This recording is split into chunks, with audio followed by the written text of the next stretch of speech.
Coming out tonight, tomorrow afternoon, and Sunday afternoon. And Bob, here we are, 3 games left before the All-Star break. How great would it be to see the Pirates atop the National League Central during the break? Well, Greg, you know, during all those pregame shows, everything they have at the All-Star game, they're always talking about the standings. How nice is it going to be when we look at that show and we see the Pittsburgh Pirates in first place? And you can see how we got there. Won 4 in a row. Cincinnati was losing 3 in a row. These next 3 games, they're awful important to me. I want us in first place when we get to that All-Star game and when they have those pregame shows going. Yeah, you see the Reds 2 back and the Cardinals hanging in there. They're 2.5 back, so a tight race. But, Bob, this San Francisco Giants team will be a great test. For a while, they were the leaders in the National League West, a veteran team. They could provide some punch against the Pittsburgh Pirates. So, again, a big test for the Bucks. It is a big test for the Bucks, and you know, I have this feeling this year, Greg. It doesn't matter who we're playing. A last-place team, one of the better teams in the league, like the Giants, obviously one of the better teams. I always am very confident we're going to win the series now, no matter who it is. And I know we're going to win this series. We're taking at least 2 out of 3 from the Giants. You heard it here first from Bob Walk. 2 out of 3 from the Giants, the Pirates, and the Giants. Here we have in store now. Pitching matchup tonight. Couple of lefties, veterans, Barry Zito and Eric Bedard. Tomorrow afternoon, former Pirate Ryan Vogelsong, lowest ERA in the National League, 4th lowest ERA in the league, James McDonald. And Sunday afternoon, former Cy Young Award winner, but he has been struggling, Tim Lincecum, 9-game winner, A.J. Burnett for the Bucks.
And from PNC Park on the North Shore, they're getting ready for Pirates baseball. We expect a lot of folks purchasing tickets, and we're hoping to raise the colors during the course of this weekend as the Pirates and Giants meet in Game 1 of the 3-game series. Rod Barajas is back. Eric Bedard on the hill. Be working with Barajas. It's a free shirt Friday thanks to Trib Total Media. All fans getting a free Pirates t-shirt. A hot night. The Buccos, one of the hottest teams in baseball. Best home record in baseball. And I'm sure they will finish up the first half of the season right here in their home yard. We'll take a look at Bruce Bochy's Giants lineup. The Giants are 45-38 on the year, a game and a half back of the Dodgers in the West. Justin Christian, Ryan Theriot, and Melky Cabrera. You're talking about the top two hitters in the National League, with Andrew McCutchen and Melky Cabrera, and like McCutchen, Cabrera feasting on left-handed pitching. Buster Posey will play first base and hit cleanup. Pablo Sandoval, the switch-hitting third baseman. Angel Pagan in center. Hector Sanchez will do the catching tonight. Joaquin Arias is at shortstop, and Barry Zito on the mound. There you see Eric Bedard's numbers for the season, brought to you by the Western Pennsylvania Chevy dealers. ERA has been creeping up of late. Needs to get that in shape, but he certainly has a good ERA, good numbers here at home. Maybe that'll help with things this evening. Here's his defense. Corky Hernandez will make the start in left. Andrew McCutchen in center, and Drew Sutton in right. Pedro Alvarez, Josh Harrison on the left side. Neil Walker and Casey McGee anchoring down the right side of the infield, and again Barajas back catching. Corky Hernandez makes his first start since his most recent call-up, as Clint Hurdle tries to stack the deck against Zito with majority of right-hand hitters. Here is Justin Christian, and we're underway. It's ball one. Be a tough sun field out toward left center. Many clouds up there, a little on the hazy side. It's for a couple of innings anyway. 2-0. Orkis will only have to deal with the sun if he has to move toward left center field, where Andrew pretty much is going to have to be looking into it on just about anything hit his way.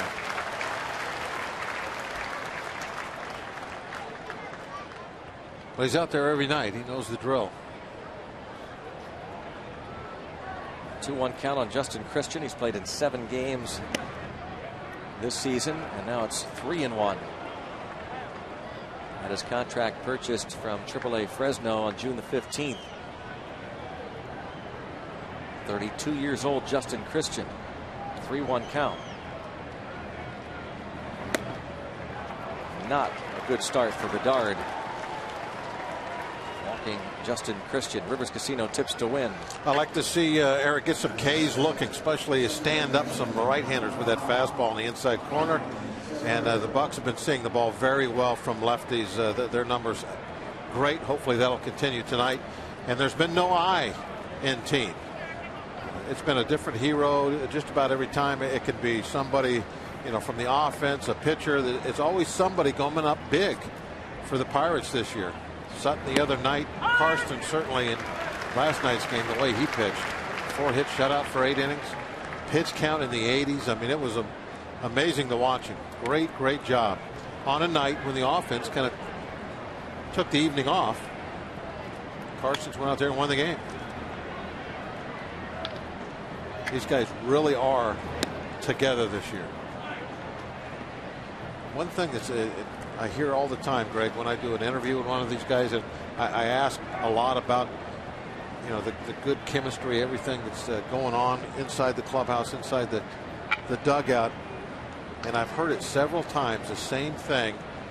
We all pull for each other constantly. There's no competition for jobs, playing time, all that kind of stuff that you see sometimes on losing teams. That's all been put aside with these guys. They're looking to pick each other up and pull for each other. No matter what, the team comes first. You said no I in team, no I on this team. And a bouncer right back to Bedard. A little stumble, but they'll still turn 2. That's what Bedard needed right there. Early in the ball game, but well, you like to see things settle down in a hurry. Take it off to a good start. Nice. After getting his legs tumbled up there, tangled up, He did a nice job of getting that ball to Josh. Look at that. Chest high right over the bag. Great feed.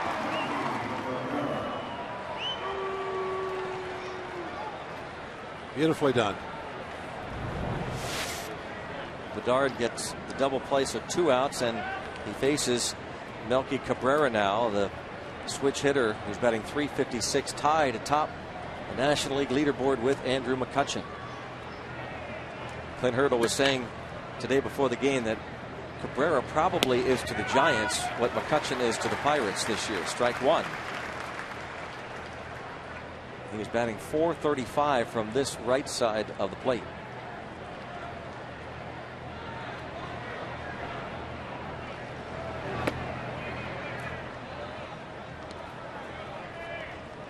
PNC achievement for the achiever in you, and there you see it, the top 2 hitters in the league going at it in this series. Andrew McCutchen a smidgen ahead of Cabrera. And nice work. Bedard, the walk, a couple of ground balls. Bucks go to work against Barry Zito.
Back to the bottom of the first inning. Pirates go to work now against Barry Zito. Lineup brought to you by Toyota moving forward. Josh Harrison will lead off and play shortstop. Clint Barham is a career .172 hitter against Zito, so that makes sense. Drew Sutton, Andrew McCutchen followed, and Casey McGee and Neil Walker. Pedro Alvarez with 23 ribbies since June the 16th, tied for the most in the major leagues. Rod Barajas, Gorkis Hernandez, and Eric Bedard round out the starting 9. Barry Zito's got an ERA in the 3s, high 3s, but still, that's the best he has done since it was in Oakland A. And he's hoping to continue that good work this year for the Giants, be a major contributor to what might be a postseason year for him. Zito is still struggling, though, on the road. The way the Pirates have pummeled the lefties, I have high hopes for the offense this evening. So there is Sanchez catching Zito tonight. He's caught quite a few of his starts, Hector Sanchez. Now Harrison hitting .217, couple of homers, 9 runs batted in. Ball 1. Buster Posey getting the start over at first base. His 11th start there. Now he'll start behind the plate in the All-Star game on Tuesday night, along with Pablo Sandoval and McGee Cabrera. And now it is 2-0. Zito has walked 45 batters in 94 innings. Has struck out 52. He's given up 11 homers. As Bob said, better at home than he is on the road this year. His ERA almost 5 away from AT&T Park. .493 Earned run average on the road, 309 in his home yard.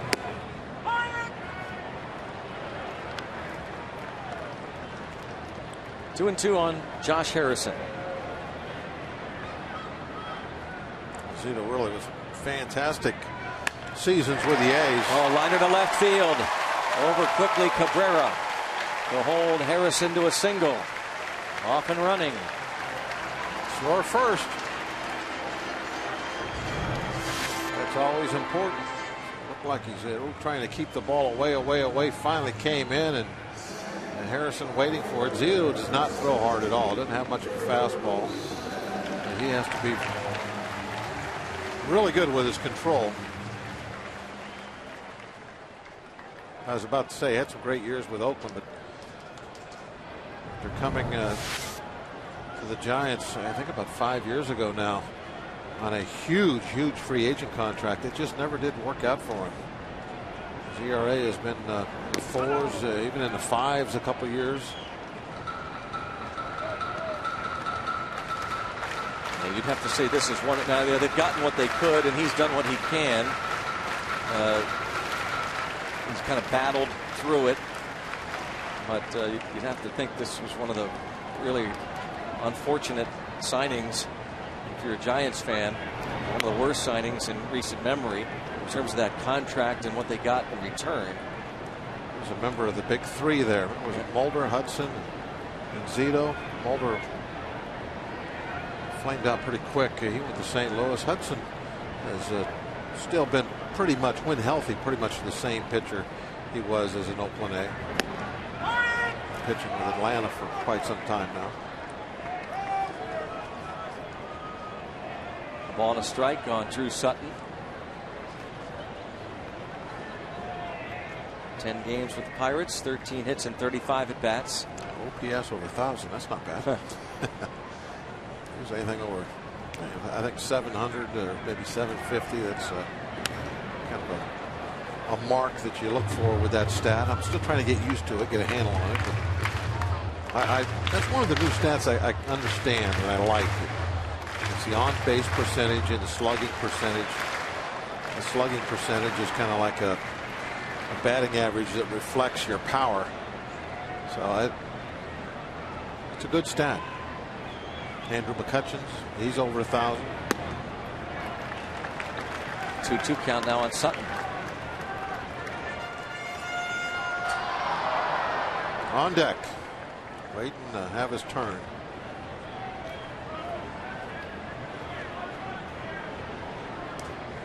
Zito has had a couple of good starts back to back.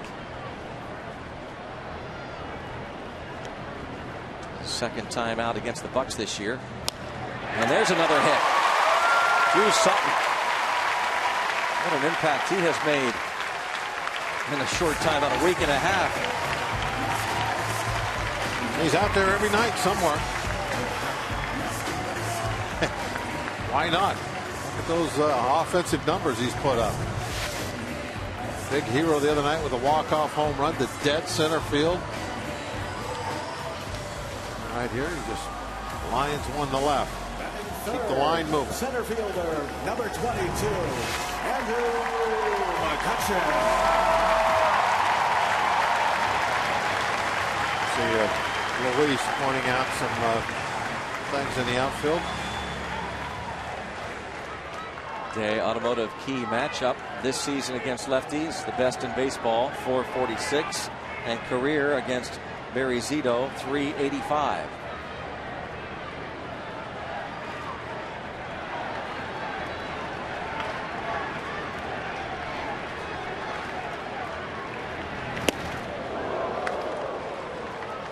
Big swing from McCutcheon.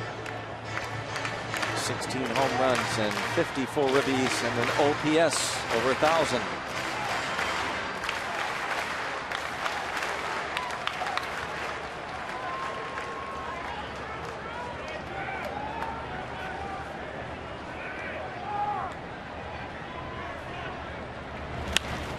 And a base hit to left. What's new? Harrison going to be waved. He'll motor home, and he is there. And it is 1-0 Pirates as Kutch delivers in the first. Nick being very aggressive, saying, all right, you got speed, go for it. We're going to keep the pressure on. 3 straight hits to start the game. And Josh easily across the plate with the first run of the game.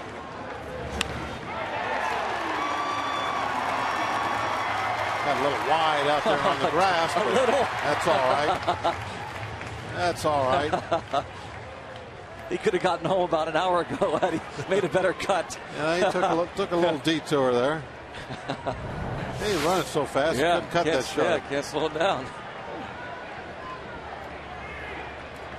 So another RBI for McCutchen, his 55th of the year. McGee, 26 RBIs this season. He's a career .364 hitter against Zito. Oh, going to surprise him with a bunt, but he fouls it off. Now the Panda was way back at third base. He gets that bunt down. He's got himself a base hit. And if he does get thrown out some way, well, he's moved up runners to second and third with just 1 out. This is not a bad idea. Look at the Panda. Yeah, deep he is at third.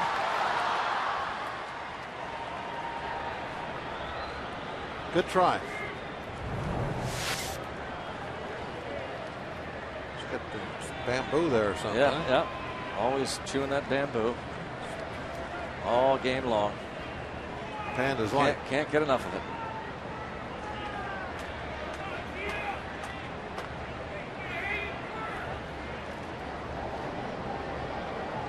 He's starting at third base on Tuesday night.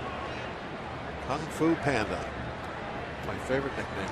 That was a pretty good one. Oh, stay fair. Spanked by McGee. Oh, when we go to San Francisco, you know, it's always cool there on the edge of the bay. And, I'd say about 10% of the people in the stands have those Panda hoods on to cover up their ears. Very popular player. They love their Panda. Yep. Sutton at second, McCutchen at first. And in the air to shallow right, foul territory. Posey giving chase, and the right fielder, Christian, making an attempt. Comes up empty.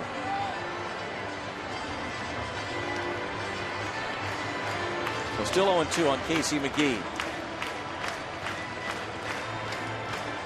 Buster Posey winning some starts over there at first base as Bochy tries to keep him healthy. You know about that horrific injury he suffered at the plate last year. I think it's always tough when your best or one of your best offensive weapons is your catcher, because you have to rest those guys. You don't want to get that bat out of the lineup. Possible double play ball. Yep, not good. 2 outs. That's an inning killer. A couple of close plays. The bunt went foul, and the ball hit to right field. And a liner down the line and left. So there's 3 foul balls. Unfortunate. And he ends up hitting into the double play. Now Neil Walker. 9-game hitting streak going for Walker, and during the streak batting .429.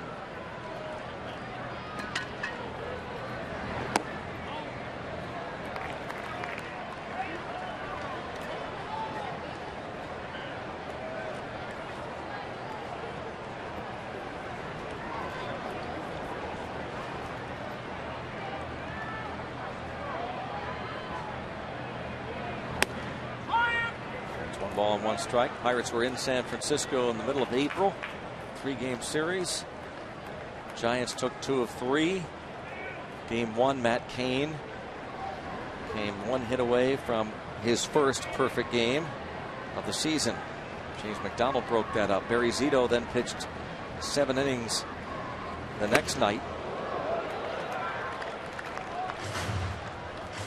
Gave up 3 runs, a couple of them earned, and no decision.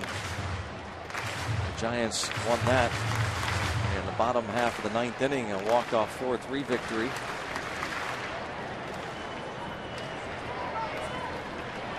Pirates salvaged the finale of the series with a 4-1 win over Ryan Vogelsong. 2-2 on Walker.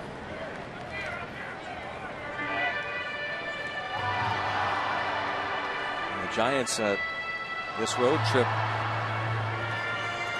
has been somewhat miserable. They were swept in 3 games by the Washington Nationals.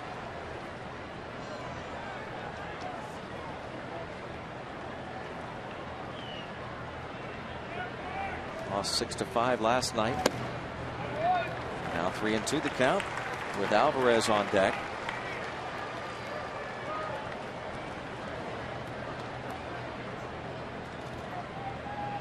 Three straight hits. Harrison, Sutton, McCutchen, then the double play ball, and now it's 3-2 on Neil Walker. And Alvarez will hit. Lefty's batting only .202 against Zito. See how Alvarez fares.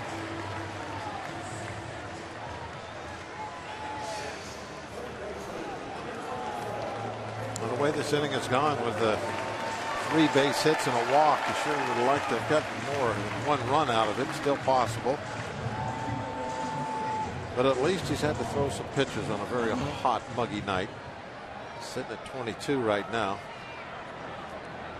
Back in April, when Alvarez was struggling a bit and Clint Hurdle was being very careful putting him in the lineup against lefties, he did not face Zito. It's his first time he's had an opportunity to go up against the former Cy Young Award winner. 0-1 the count on Alvarez.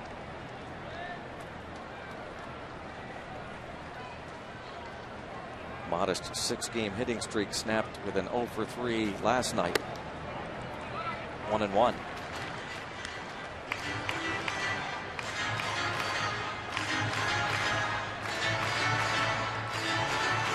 Bucks lead 1-0. Sutton now at third, Walker at first.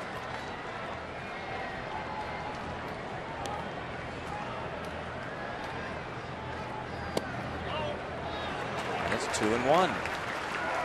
You said, Bob, regardless really of the outcome, love to get more, but really making Barry Zito work on a 94-degree night.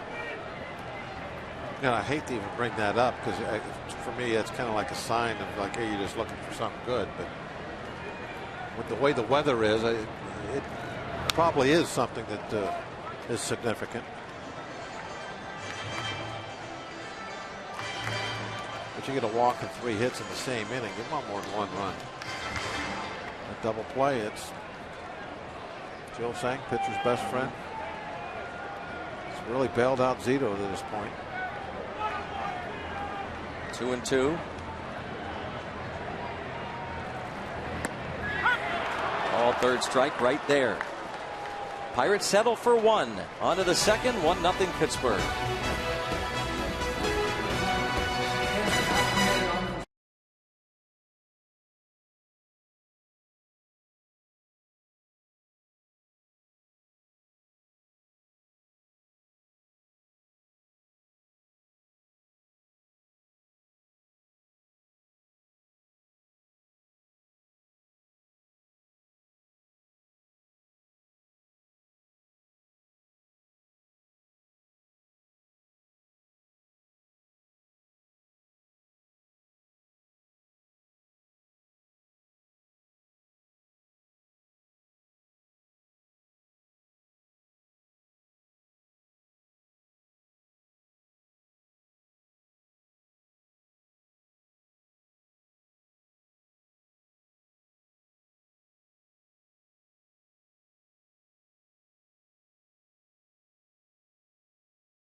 Pirates baseball on Root Sports is brought to you by Chevrolet and their award-winning cars, trucks, and crossovers.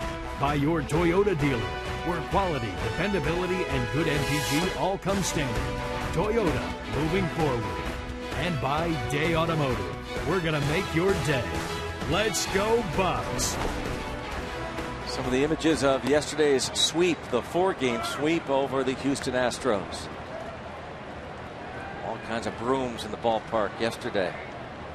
Eric Bedard now delivers to Buster Posey, 1-0. 2-0 count.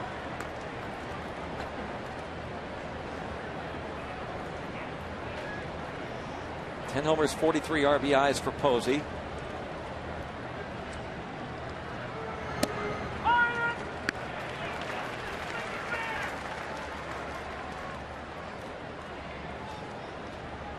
Posey played in just 45 games last year before the injury. Hit .284. Rookie of the Year 2 years ago. 2-2.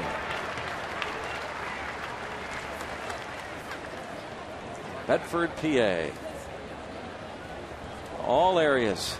Sign Store is working overtime. Put those babies out. That is sweet. Let's go Bucks! Look at that sign, Greg. Harrison coming in and throwing on to get Posey.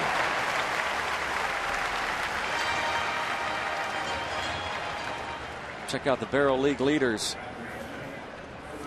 Home earned run average. Pirates have the best. Road ERA. Giants, one of the worst. Likewise, the Giants have a fine home ERA. And as Bob mentioned, Bedard in particular much better at home. His ERA here 2.31, 6.60 on the road. Here's Kung Fu Panda batting .315.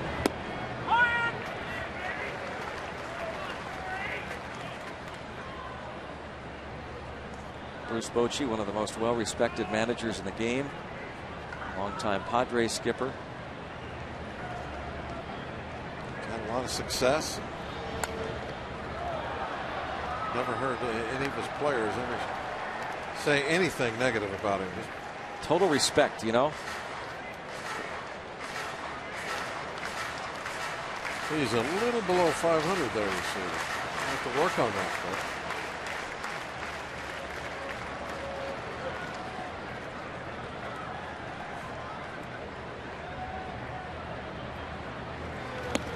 One ball, 2 strikes. Took his team to the World Series 2 years ago, did Bochy. 6th year with the Giants. Had some tough years in San Diego. 1-2. Bedard gets a strikeout of Sandoval. Barajas will toss to first to complete the K.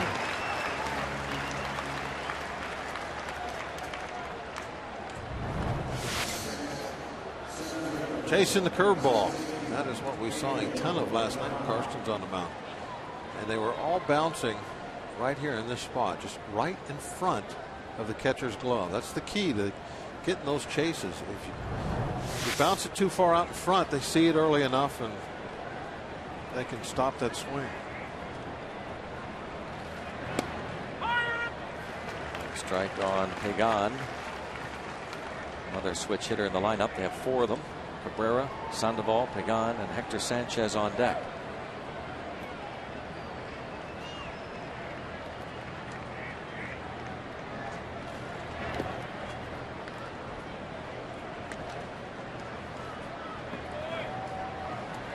Ball and a strike on Angel Pagan, hitting .257 on the right side, .311 from the other side of the plate.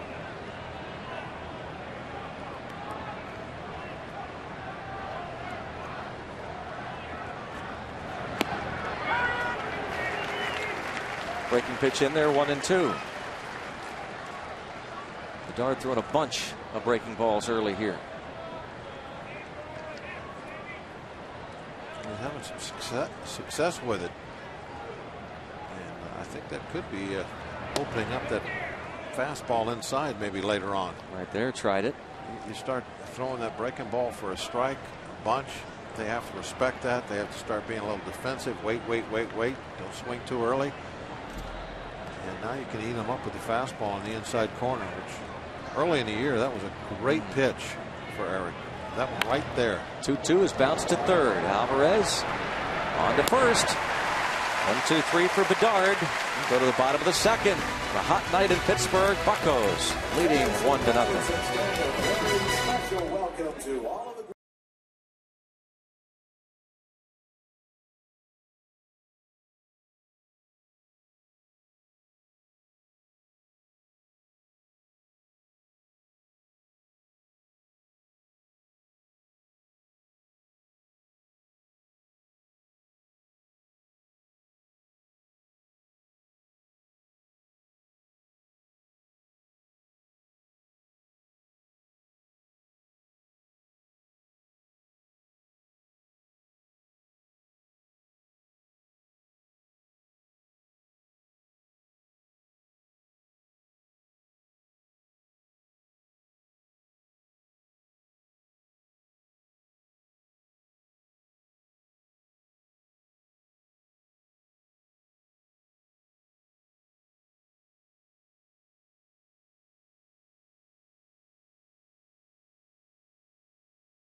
Fan Jam featuring Daughtry live in concert tomorrow following the 4:05 game against the Giants. They'll perform all their hits. It's also at Eaton Park Scratch and Win Saturday. All fans get a scratch card good for prizes from Eaton Park. Tickets going fast. Get yours at Pirates.com. Do it now. A lot of folks on hand tonight. We expect the same tomorrow afternoon and Sunday at 1:35, concluding the final homestand before the All-Star break. And where will the Pirates be come Sunday after that game? First place, Greg. I won't accept anything else. Cardinals hosting the Marlins tonight.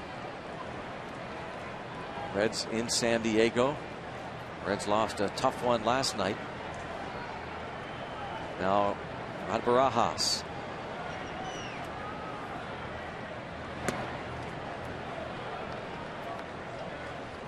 Just his third start in the last 11 games. That left knee bone bruise.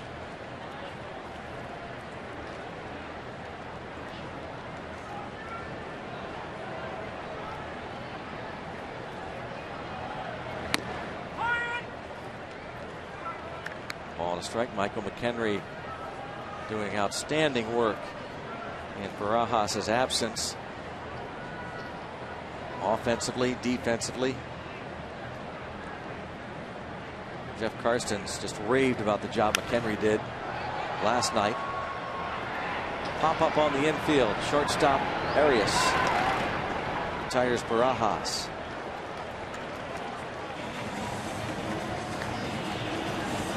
There's Jeff Karstens. Boy, the Pirates needed that 8 innings of work. Heard him talking before the game with Stan on live, the pregame show, that he and Erdl and Searage discussed that 9th inning, and they felt it would be best to bring on Hanrahan. And that's good. I mean, Hanrahan a bit shaky from what we're used to, walking a couple, but got a double play ball. But that means he's not available tonight because he's pitched in 3 games, straight games. There's a fly ball toward left center field by Gorkis Hernandez, and the center fielder Pagan makes the catch. 2 up and 2 down. Outstanding defensively, Angel Pagan. Barry Zito, a 3-time All-Star, will rely on that defense. He doesn't strike out as many as he used to, Bob. Zito is one of the best in the game. Yep, you know, times change, pitchers evolve, and not too many times are you as good as you get older as you were when you were young. Everybody has to deal with that. And with most guys, strikeout totals start going down. That's one of the signs.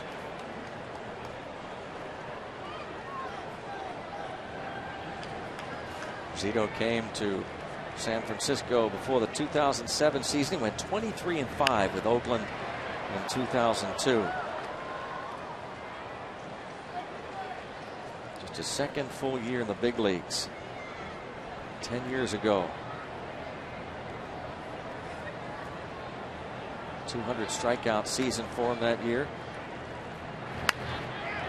Slap toward left. Cabrera there. And the Pirates go down in order. Bedard will face the bottom third of the Giants order in the 3rd inning.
Sports medicine injury update involves a former Pirate, Freddie Sanchez, who was trying to come back from a dislocated right shoulder, and during a rehab assignment recently, back went out on him. He underwent surgery, and that was performed yesterday, removing a disc from his back, so he's out for the year, and that could end his Giants career. Traded over to San Francisco from Pittsburgh during the 2009 campaign, and Freddie Sanchez just could not stay healthy. Big contributor to their World Series win over the Texas Rangers 2 years ago. But for the most part, it has been an injury-plagued Giants career. Hector Sanchez takes ball 1. Starting his 28th game behind the plate. 0 for his last 12 at bats. Another switch hitter in the lineup.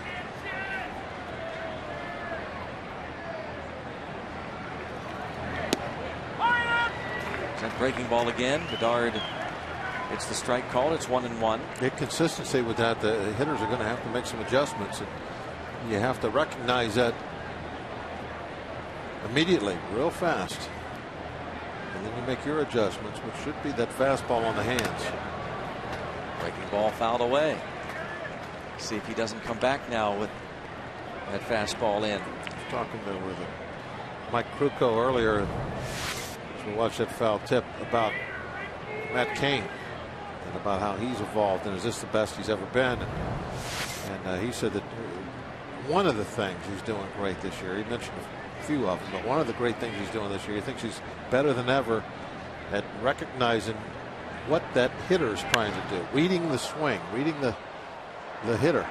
A hit deep into left center field, and there is Gorkys Hernandez. Well, you sure have heard a lot about what this guy does defensively. His time in the minor leagues.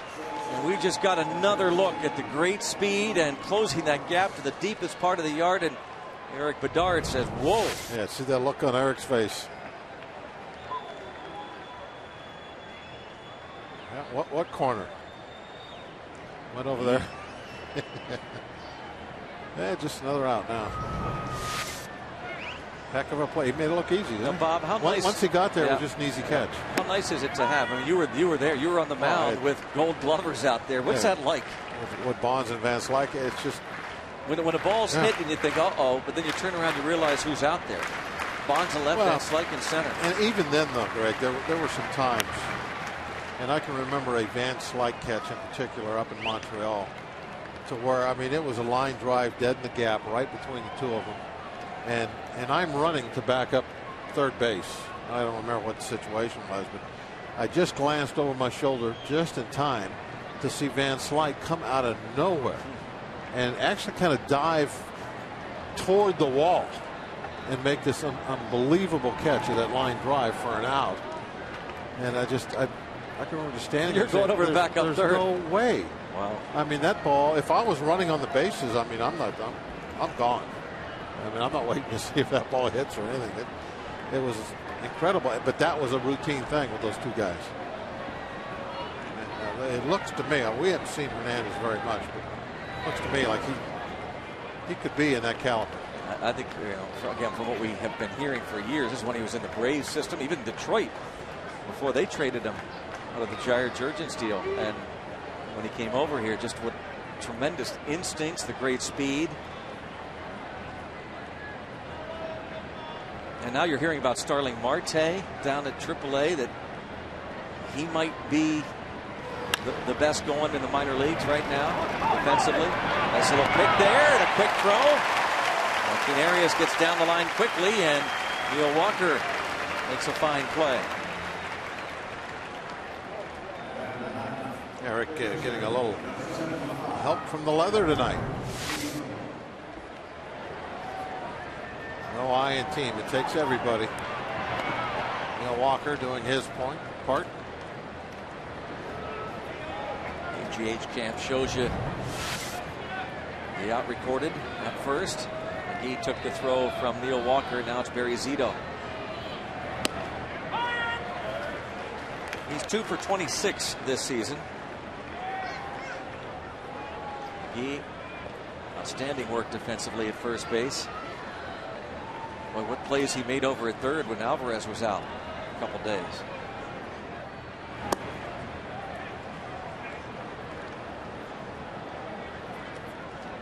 Ball and a strike on Zito. Usually puts the ball in play. You see the breakdown, 5 strikeouts and 26 at bats. He's also walked 4 times. It's an unusually high number for a pitcher. 1 and 2.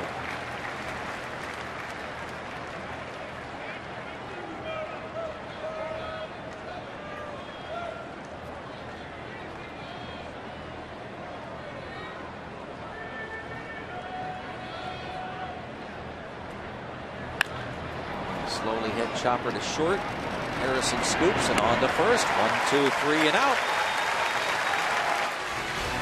Bucks will have the top of their batting order due up against Zito.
Bottom half of the third inning. Check out the newest addition to PNC Park, the Budweiser Bow Tie Bar. It's located behind section 101 over toward the right field area. This area features a full-service bar, weather-protected dining space, and much, much more.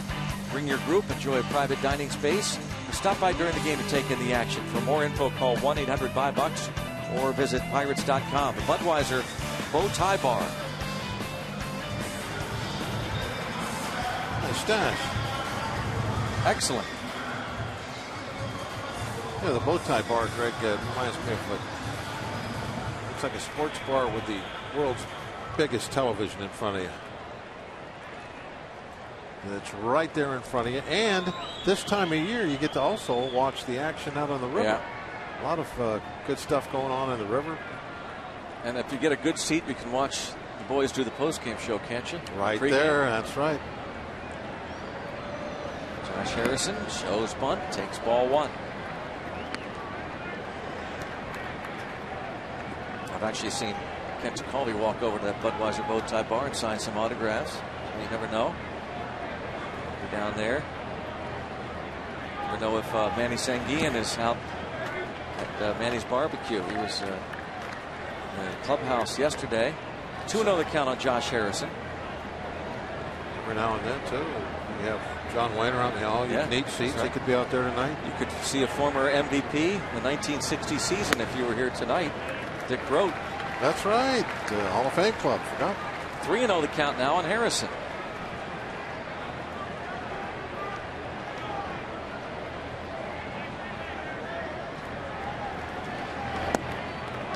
Four-pitch walk. Harrison started the Pirates half of the first inning with a base hit and scored on a McCutchen single. Hall of Fame Club behind the windows there. It's a great place to take in a ball game also. You don't need a special ticket. Your game ticket will get you in there. The windows look shut. That means it's got AC going. Ooh. Could be. That's prime location, Flush. isn't it? Yeah. Prime real estate. Yeah.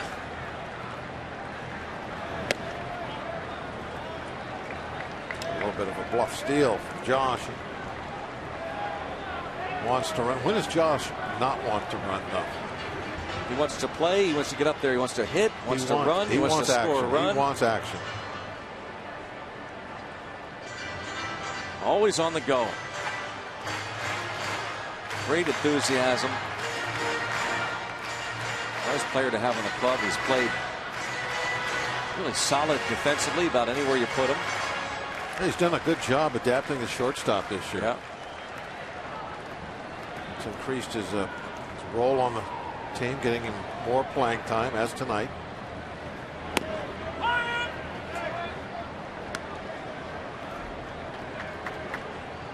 One and one on Drew Sutton.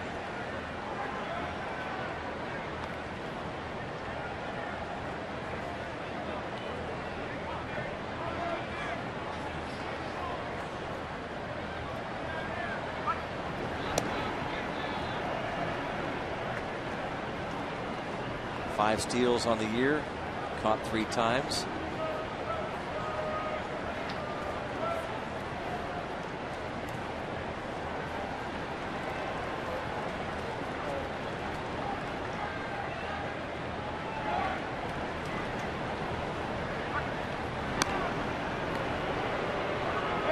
Zito, the Giants concerned about Josh Harrison. And if fine, Greg, looking down the field from up here from our view, you can tell exactly Zito's going to first. So easy, so quick. Wish we could just yell back. From looking down from up here, the move, there's no deception at all. You can tell, okay, he's going to first. And I just want to yell, get back. But when you're at first base, it's the angle obviously totally different. And that deception's there, and you're just not sure. Big advantage with the lefties. Just because that leg comes up doesn't mean that they're going to go home. You got to wait, or guess and go. 2-1, and now it's 3-1 with McCutchen on deck.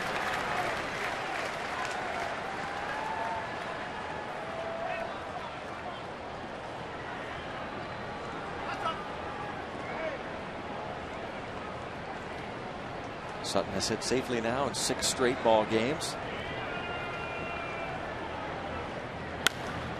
And fly ball to right field. Christian back to the track.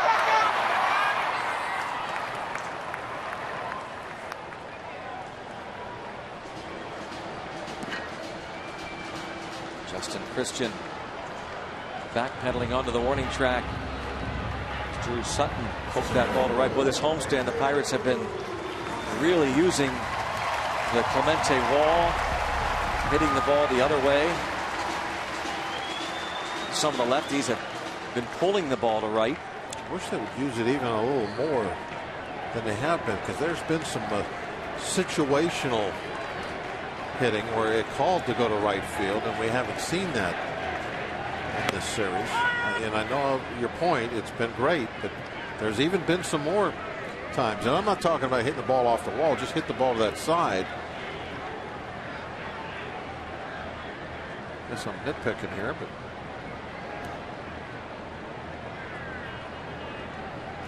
I guess that's kind of my job, to nitpick, huh? It's your job. 1 ball, 1 strike on McCutchen. What a job he has done now with 55 runs batted in. And has regained the top spot in the batting race all by himself. His 1 for 1 and Cabrera 0 for 1. Be watching that throughout the series. 2-1 the count now on Andrew McCutchen. He now has 106 hits. Cabrera, his first time up, bounced out. McCutchen's first time up, lined a single to left, bringing home the run. This is toward the gap in left center field. That's headed toward the notch. And you know Josh Harrison will be waved home. McCutchen's got 2. Look at him fly! Trip, trip, triple! He's their MVP. How about how fast he got from second to third? He's got that extra gear. And when he wants third base, nobody is going to stop him. He's at third. Ball isn't hardly at the cutoff man yet. Just a little bit of hook to move it even further toward that gap. Perfectly placed. Man, that thing was smoked. And right, what do you think? Right about there, he's going, okay, 3. He takes a look. He knows what's happening in the outfield. He makes his mind up. He's at third, and as he's going into his pop-up slide, he's looking toward the dugout for the Z sign. Yeah. As he's sliding. Yeah. He's popping out of his slide with a Z. Now, how cool would that be to pop up as you're coming up, put the Z up? I'll have to look for that. Infield in, McGee in the hole 0-2. There it is.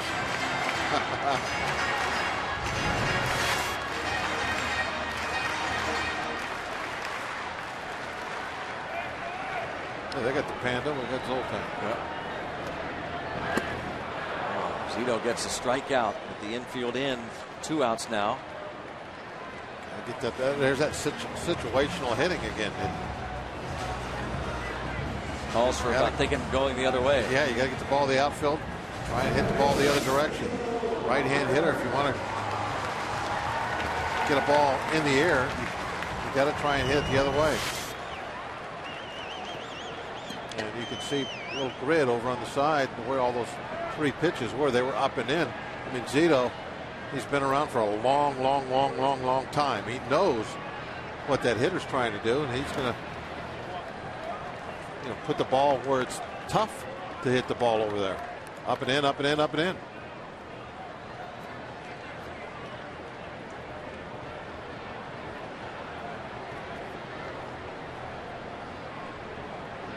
No secrets in this game. Everybody knows what the other guy is going to try and do. Comes down to the execution. Walker a drive to left field. That's well hit. That's got a shot to get out of here. Off the wall. Walker into second base with a double. They get that run home. It's 3-0. I'm going to go back to there's no I in team. These guys pick each other up. McGee chases upstairs, strikes out with a man at third, 1 out. A nice opportunity maybe goes by the boards. Walker picks him up, knocks the run in with 2 outs with a hit. And this is a pretty good hit too. This is off the wall. That's only maybe 2 feet from the top, real close to being a home run.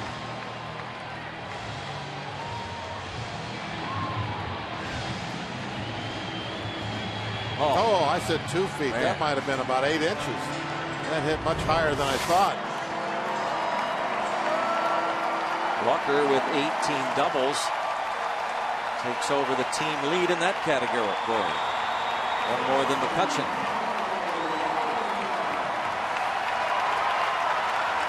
Three-zip Pirates lead. Alvarez struck out looking to end the first inning.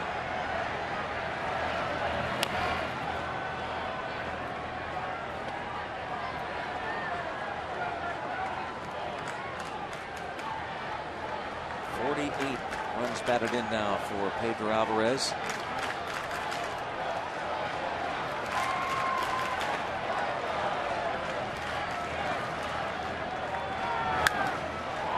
High fly ball toward left. Cabrera.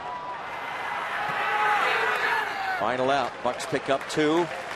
Started off with a walk to Harrison. A McCutchen triple, a Walker double.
Base hits and 10 or more stolen bases. And we'd like you to get involved. Go to Game Connect, rootsports.com. Click on Game Connect and join us and tweet your answer. You can interact with us throughout the game on Game Connect at rootsports.com. It's got to be a pretty long list, huh? No, actually not. It's not? No. Surprising.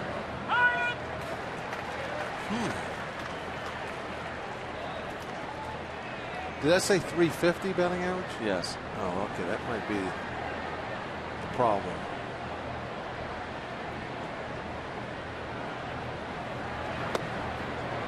Top of the order once again. Being either a Pirate or a Giant. Yes. I'm going to throw Bonds' name out there. Probably as a Giant. I don't think he was ever hitting 350 at the break with us, but I think he probably was with the Giant there a couple of years. How about Fast Freddie Sanchez?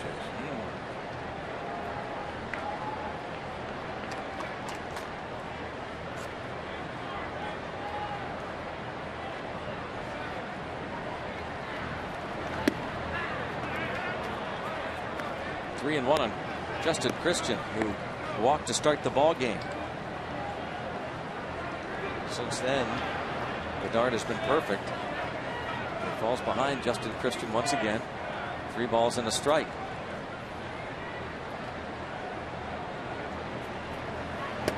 A strike in there.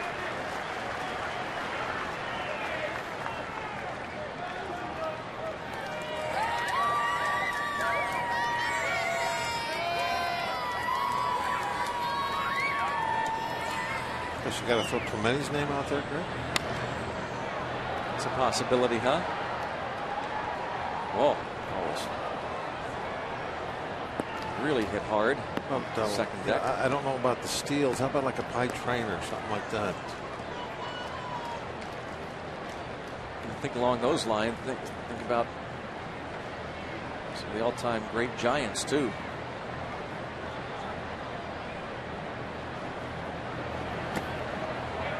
Walked Christian once again. It's time to start the 4th. He was able to get Ryan Theriot to hit a comebacker to the mound following the first inning walk to Christian. And Bedard turned that into a 1-6-3 double play.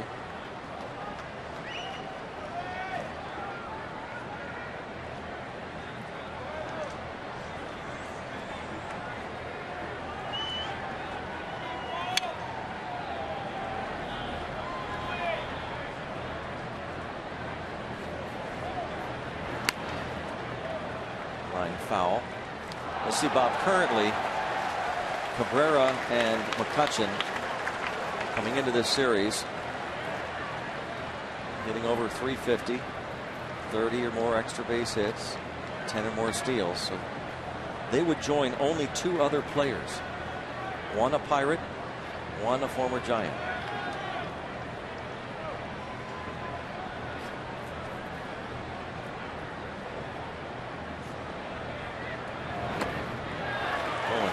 Theriot going to go downtown.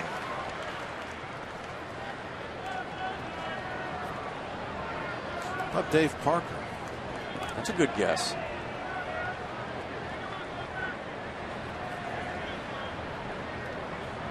We'll see the tweets before you commit. Was Willie, like, a name that comes up for the Giants? You think, well, Willie Mays made it their greatest player ever. But was he ever hitting 350 at the break? Shot toward the gap in right center field. And backing up on the play is Sutton. And heading toward the plate. And scoring is Christian. The ball that gets away, allowing now Theriot to go to third base on a ball that initially looked like it might be a long single. Yeah, this turned into it being a mess. Off the bat, did look like a long single, like right about here. You're thinking, okay, they're going to go first and third, nobody out. And Pirates didn't do this one very well. Nice job with Sutton backing up McCutchen, and he hit the cutoff man. But from then, things didn't work out. The short hop throw to Barajas goes off the catcher's glove. Nobody out. The infield's going to be back. They got a great opportunity of scoring 2 runs out of this inning. McCutchen overran that one a little bit. Double RBI error on the second baseman Walker.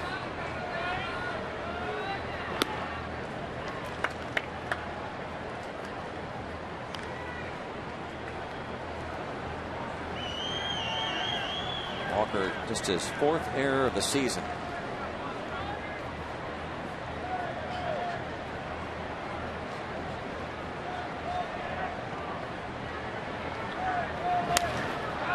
It's deep to left, and that will tie the game. Melky Cabrera, number 8. It's 3-3. 2-run homer.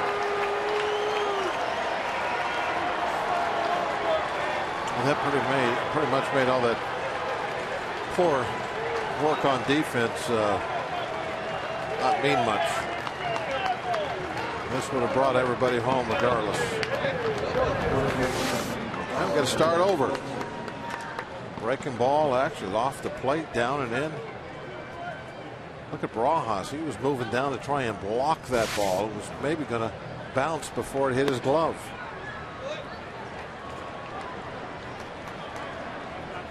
What's your basic golf shot out of here?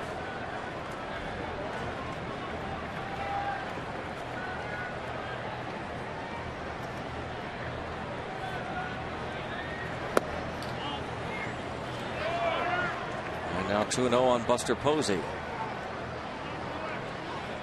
A walk to start the inning. Terrios hit the first of the game for the Giants, followed by the Cabrera homer.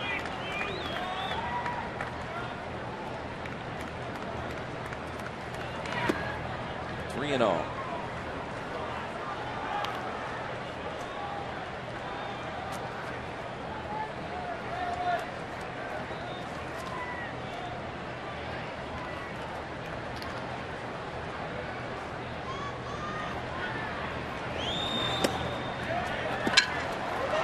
Suddenly, after Bedard looked to be in a groove, I would imagine red flag's going up right now for Ray. Bucks are certainly hoping to get more innings out of pitchers like Bedard. Really, the whole staff. Interestingly enough, the Pirates starters have the second fewest innings pitched in the National League, behind only the Colorado Rockies.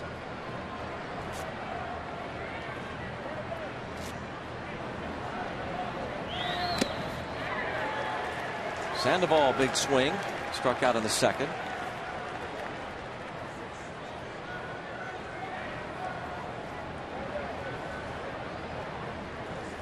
Use ground ball at somebody right now. Pirate ship is taking a hit, leaking a little water.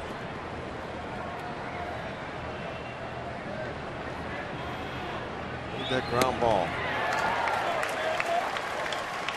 Bedard really not a ground ball type pitcher, though. It's a lot. Goes out through the air. He likes to work that fastball upstairs. He's always been kind of a strikeout guy.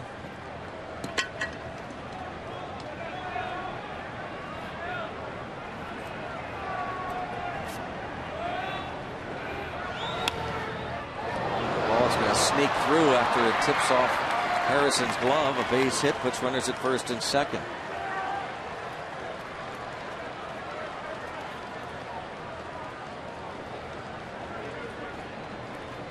The Giants have scored 3. Posey goes to second on the hit by Sandoval.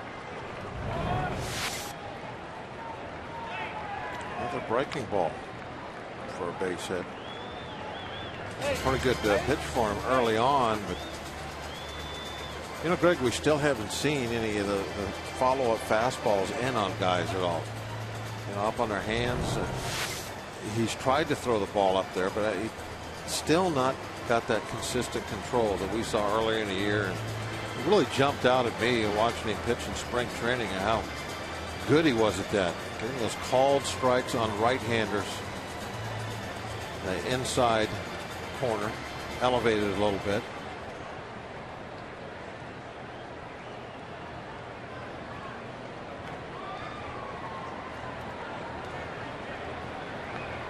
So after a visit from Ray Searage, Angel Pagan will step in. 3-3 ball game. No one out in the fourth. 2 aboard for the Giants.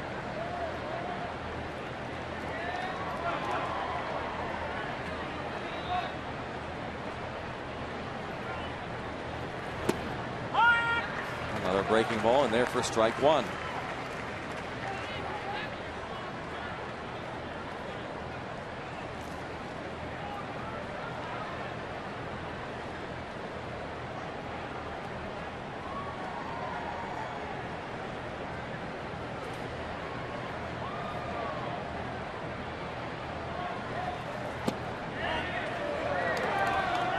Bedard Thought he might get a call there.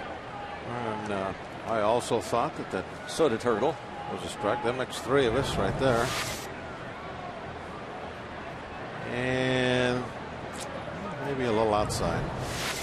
Paul Schreiber calling the balls and strikes. He was right. 1 ball, 1 strike on Pagan. Falls behind 2-1. The fastball missing. Bedard last time out went 4 2/3, gave up 5 runs, 8 hits in St. Louis. Very hot day.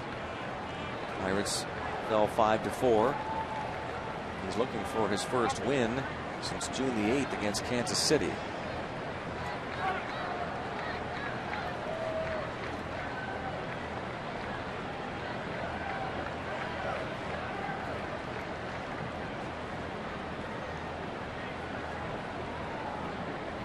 And a step off.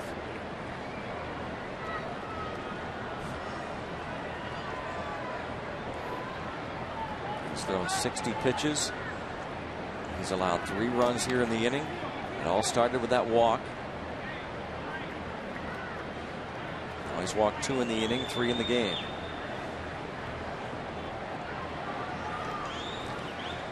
Two and 1.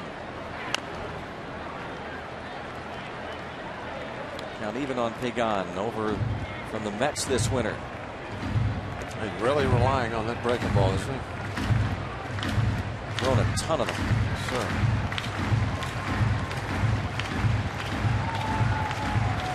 Bedard signed as a free agent by the Pirates this winter. Came up through the Orioles organization. Some good years with Baltimore, then on to Seattle. Traded last summer from the Mariners to the Red Sox. And time was called just as Bedard was ready to deliver the pitch.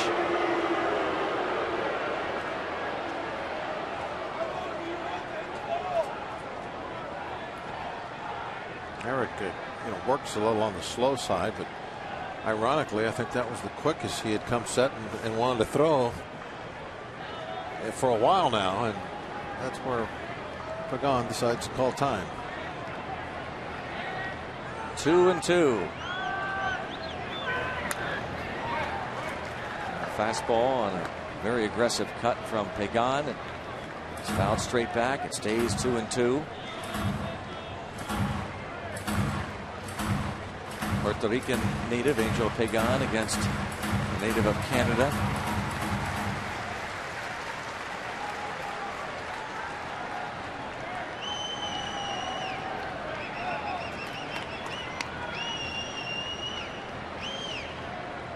Still 2-2.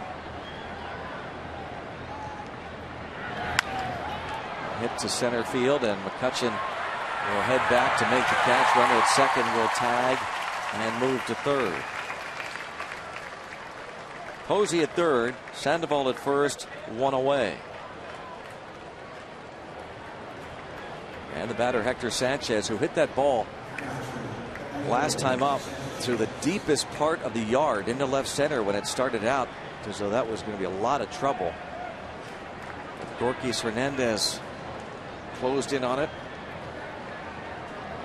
made the grab, robbing Sanchez of extra bases.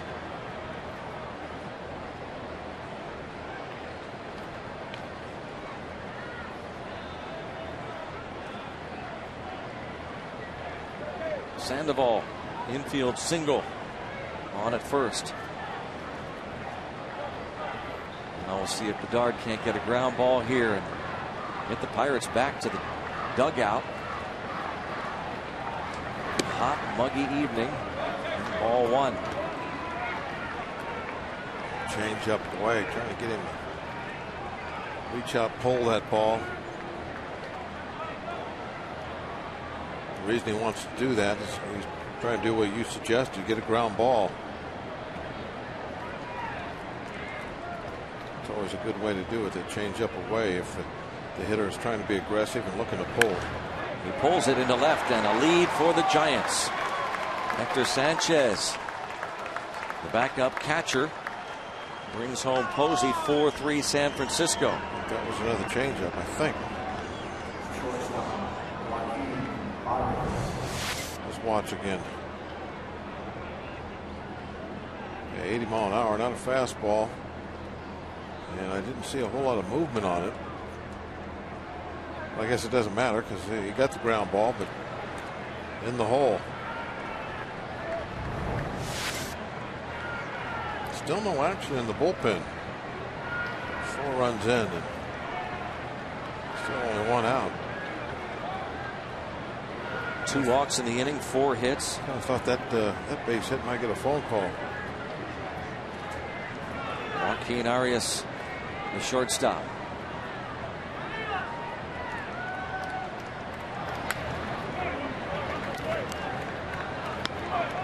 He bounced out to Neil Walker in the 3rd.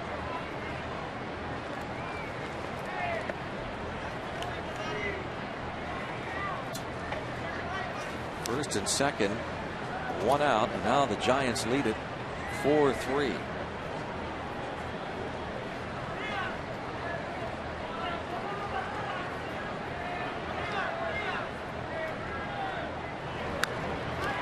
Another aggressive cut, fouled back.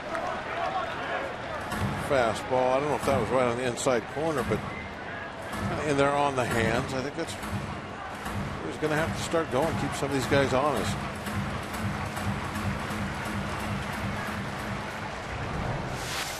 Watch it again. How far in does this ball get? Oh yeah, that's perfect. That's what we're talking about.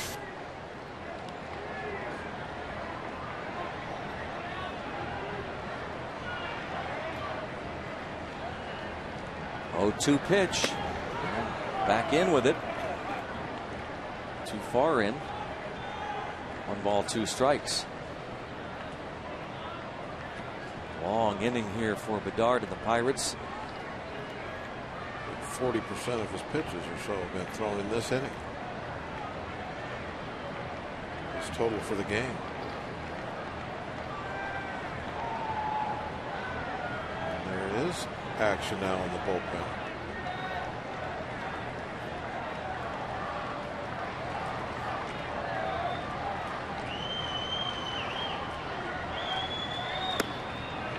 Again a fastball in.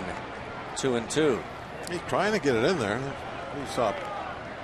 Starting a few warm-up pitches.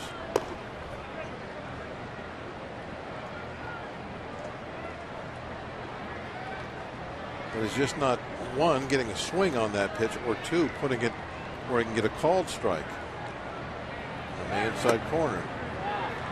Now falls behind 3-2.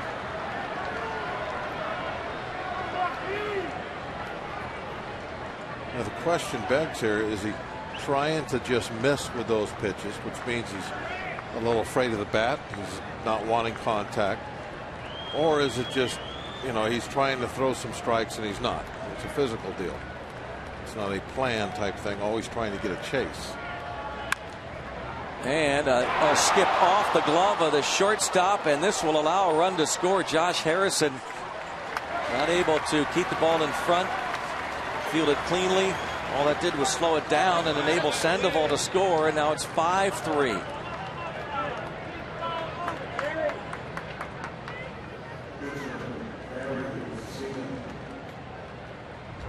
E6. Ball was not hit very hard, being off the end of the bat a little bit, and had some overspin though that I think was what made it tough to deal with. That's why it wasn't all the way there on a fly. This is that top spin.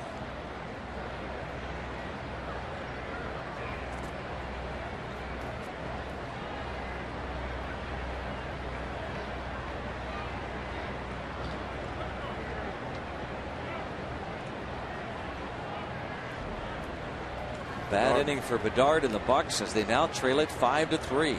Bedard was checking to see who had the comebacker, but I can't imagine Zito not bunting here.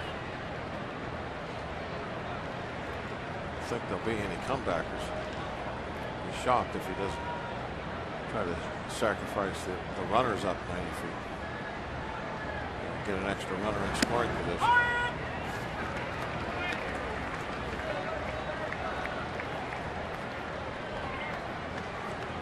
Three successful bunts this season.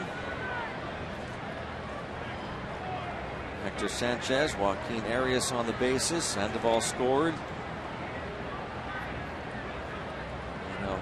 Pedro Alvarez going to go to the mound.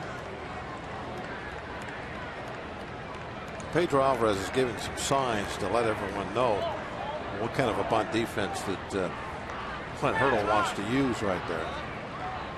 And I don't think Pedro thought, maybe from the look on Bedard's face, that he got the correct sign. That's why he called time to go over and tell him.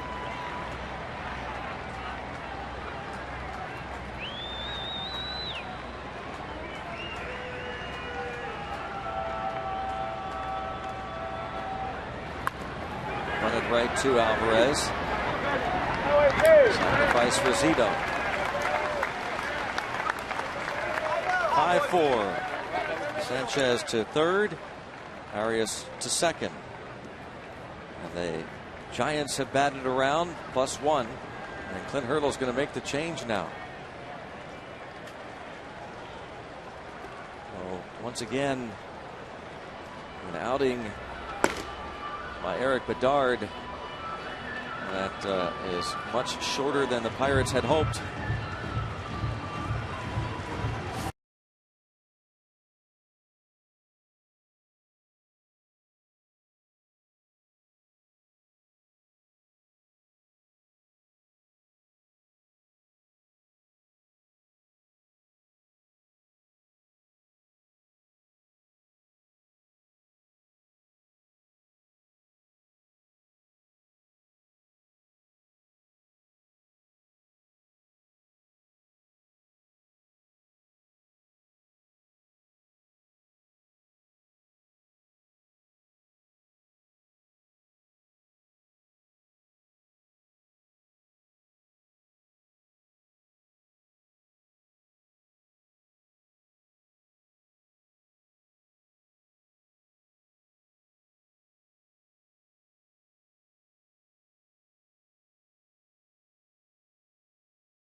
Fourth inning on a free shirt Friday.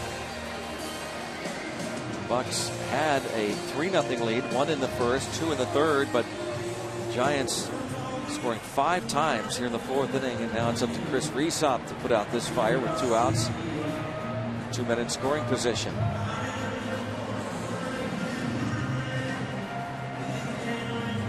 "32nd appearance of the year for Chris Resop.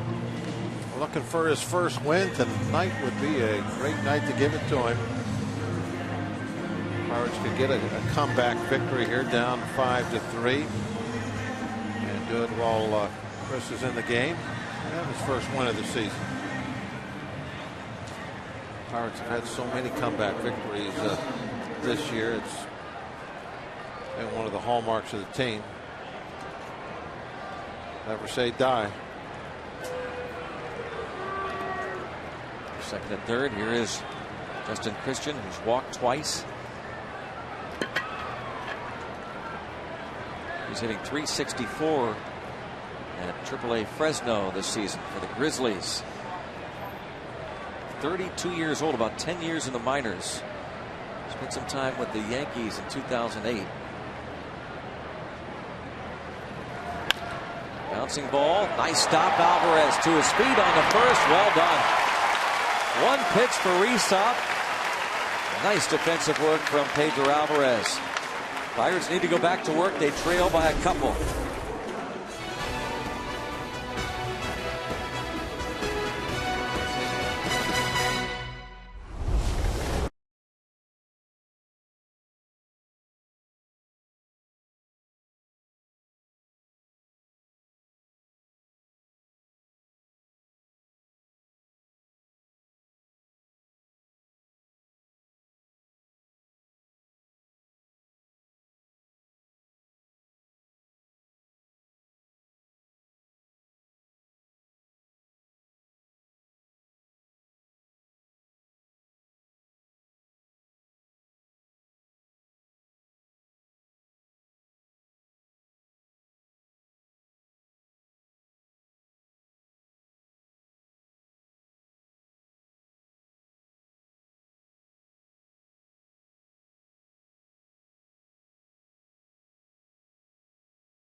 those Kung Fu Panda hats. Pittsburgh, we've got the parrot hats.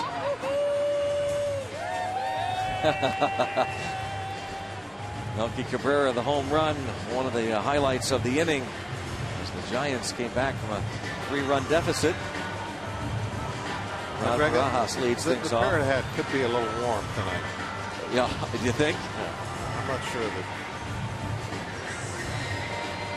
that. That might be pretty warm. Well, having all those feathers on. Parrots are cold-blooded animals. They have those feathers for a reason. So they actually enjoy this weather? Yes, very much so. They're tropical animals. That's why during the winter the parrot never leaves the heated enclosure. Parrot's enclosure is actually, I'll tell everybody a little secret, it's down beyond, underneath the stands, down the left field line.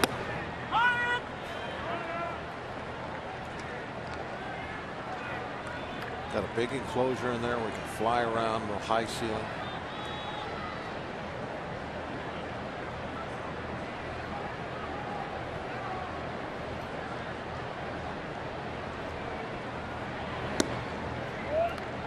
Two and one on Barajas. Off the ball up to short his first time. Barry Zito, over his career, you give him 4 runs, usually means a W. His career, in fact, when he has received at least 4 runs of support while he's in the game, he's 117-7.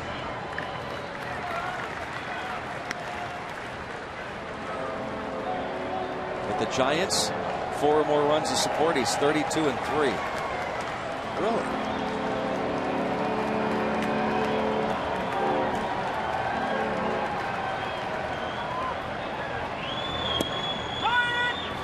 Full count on Barajas.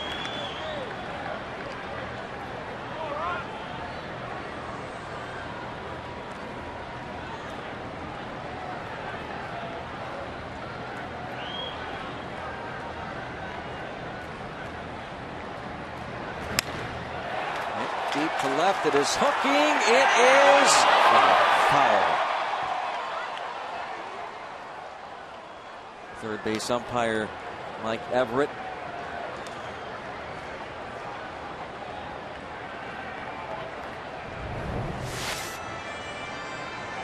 I was listening. They have another one of those balls hit off the foul pole. One past the pole, maybe just inches.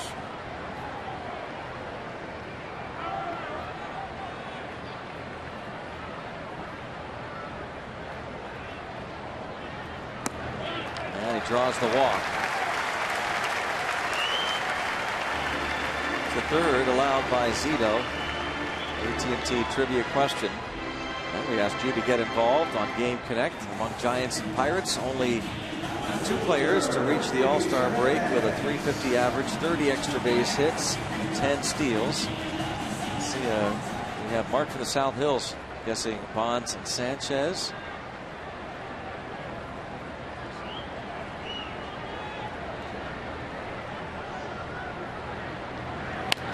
All pulled foul. Let's see if he and Bob are right. Bob threw those names out there. Willie Mays was one. Yep, Mays did it in 58 and 60. And Matty Alou, also a one-time Giant. Now, I threw Mays' name out there, but I threw Mays' name out there as no, because I didn't think that he had years where he hit .350 at the All-Star break. But so that makes you wrong? that makes me wrong. Come on. Oh, very much so. I was wrong. I admit it. I was I will wrong. not. I did not have the answer. I never even thought for a moment about Matty Alou. Well, I was out in the cold on this one. The only thing that I take solace with is the fact that you had no idea either. I never do. Well, as we said, Melky Cabrera and Andrew McCutchen would fit into that elite group. Big time numbers, Melky Cabrera and Andrew McCutchen.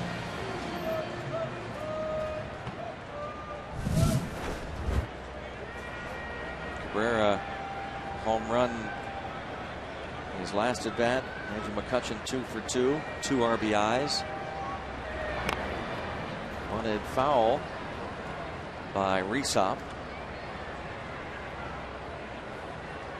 Yeah, Greg, I guess I said this earlier. The biggest surprise to me about the trivia question is there wasn't a list of about 5 or 6 names. The great hitters the Giants and the Pirates have had over their, I wanted to say careers. What do you call it? Histories? Histories. This organization can't have a career, so over their histories. I'm not sure I like that. Greg. All right. Well, you can choose another word when you I'll think of another one in a little bit. All right. On a strike on Chris Resop, looking to bunt Barajas over.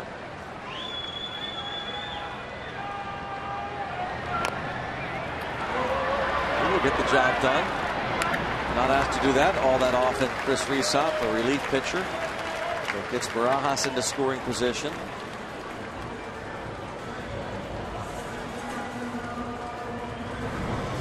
He's definitely not asked to do this very often as a reliever, but when you're called upon, everybody has to pitch in.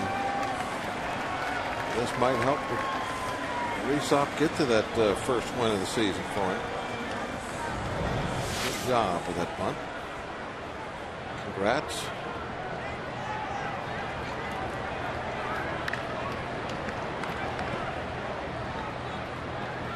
See if Josh Harrison can find a way to get Barajas home.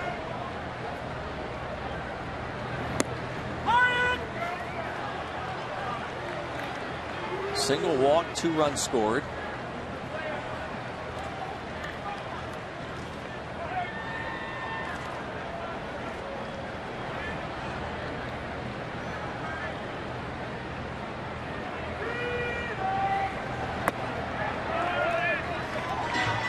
Ball and a strike on Josh Harrison. You mentioned the Barry Zito coming off a couple of fine starts. His last time out against the Reds at AT&T Park, allowed just a run, 6 innings, 5 hits, struck out 3, did walk 6 batters, worked around those control issues.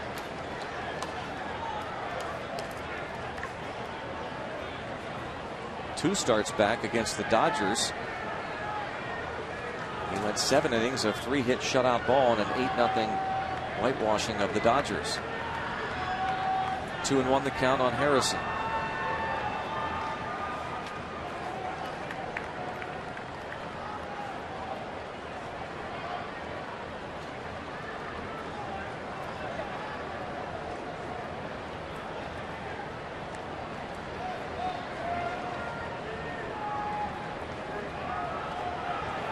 Just as Zito was getting ready to deliver, time was called.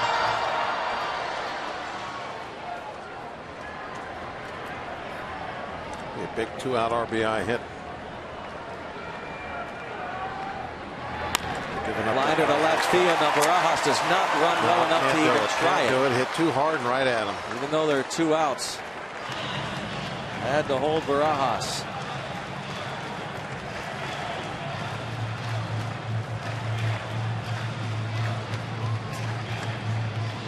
Harrison on base for the 3rd time. This could have been toward a gap down the line just a little bit. Would have been able to score him. Would have been that big 2-out RBI. And Barajas has a knee that might not be 100% also.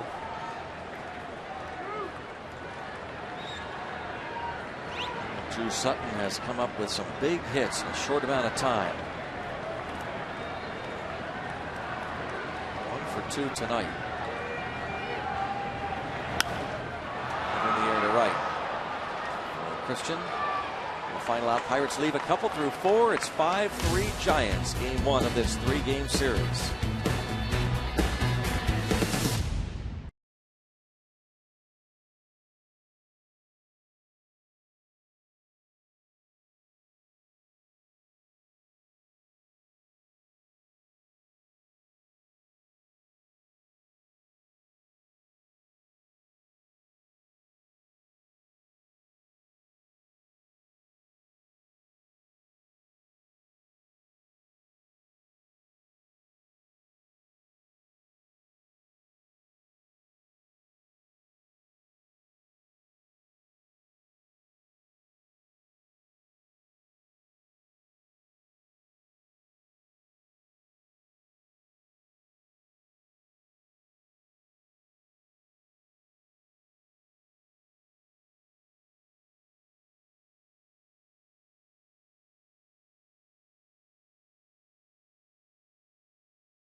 AGH cam with some great shots. There's a great one right there. The flag, that is, but not the score. Pirates have their work cut out. There's still some time to do it. Up to Resop to put a 0 on the board here in the 5th. All doing the work of that AGH cam. I like the way they have he's got the viewfinder customized. See the little arch? Yeah.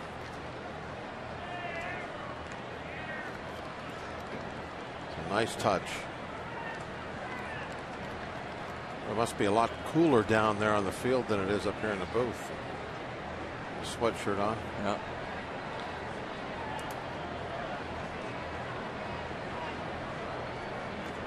And next to him must be freezing. It's Rich over there, the scoreboard crew. Well, help him out. Throw him a jacket or something, will you?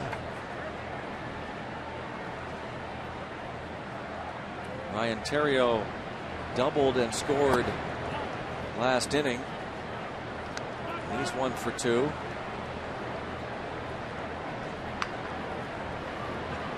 Troy's got a nice cool breeze going high atop the green monster.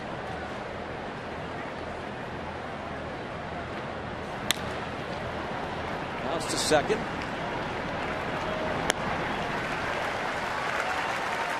Resop trying to settle some things down here. Gets the first down in the 5th, got the last down in the 4th. Got the punt down, sacrifice. No Barajas in scoring position. Playing his part perfectly so far.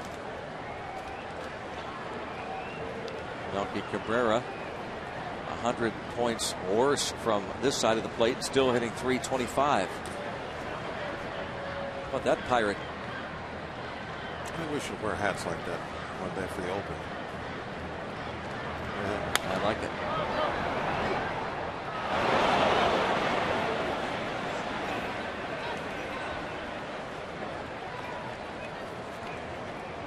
Thinking 1 on Melky Cabrera. What a trade this has been for the Giants. From Kansas City, they dealt Jonathan Sanchez and a minor league lefty to the Royals.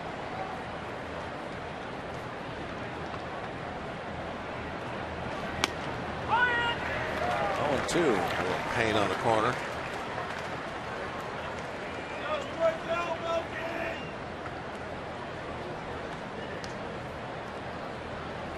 First of 5 years with the Yankees, a year in Atlanta, and on to Kansas City, and now with San Francisco. Melky Cabrera facing Chris Resop.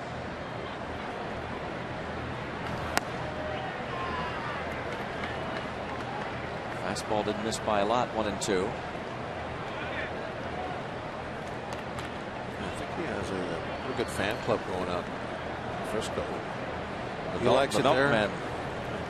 Hombres de leche. Come to the ballpark dressed as milkmen. Again, close. Resop kind of cocked his head sideways a little bit as he got that throw back from Barajas. He was off the plate throwing.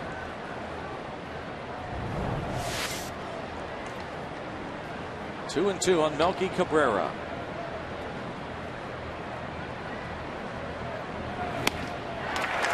Resop pays Cabrera. Cabrera, as he went back, he asked if that pitch was on the plate. Wanted to know if he had chased one or not. Yep, it was on the plate. Perfect pitch. Cabrera having a little conversation as he turned to go back to the dugout. Was that a strike? Yep. Saw the nod. Yes, it was. Now, the reason a hitter wants to know that is a big part of what he's trying to do is his knowledge of the strike zone. And he definitely wants to know when he comes up empty, did he chase a ball or was it a strike? And that will supposedly help him in his future at bats, knowing what pitches he's got to be able to handle and what he doesn't.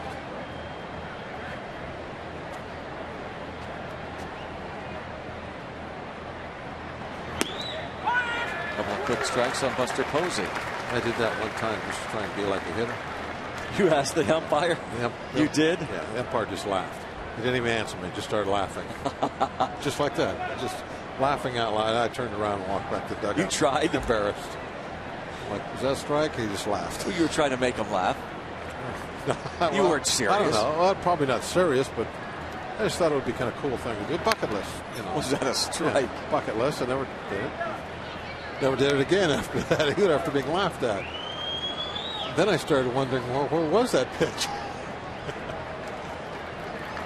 Oh, my. It's rather warm.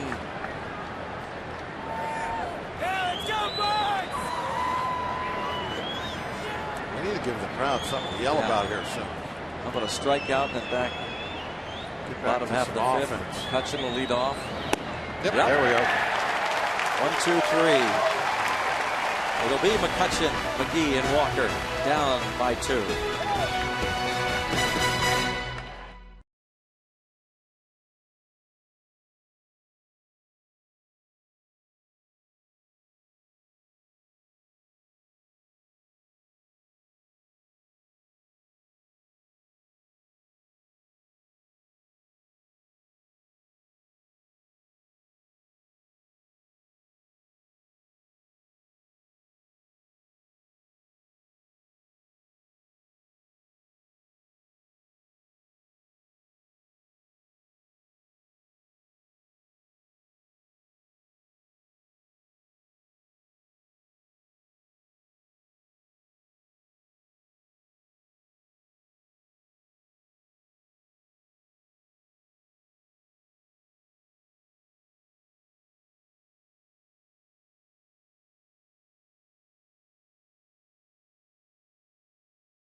Night. Andrew McCutchen has delivered 2 for 2, RBI single, then the triple, and Melky Cabrera has made his presence felt. The home run in the 4th inning, his 8th, part of a 5-spot put on the board, erasing a 3-0 deficit. This series featuring 2 of the top hitters in the league, and that is updated now. Team leaders are leading. Yeah.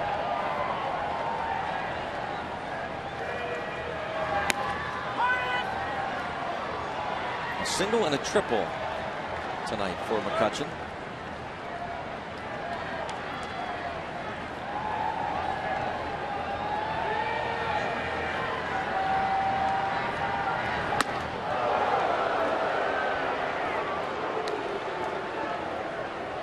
Fans don't like that. It's really not that far inside. Nothing wrong with throwing a pitch there.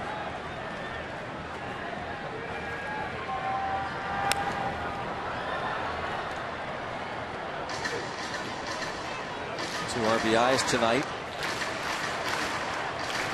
It seems like a long time since we scored those 2 runs. It was only 1 inning ago. Yeah.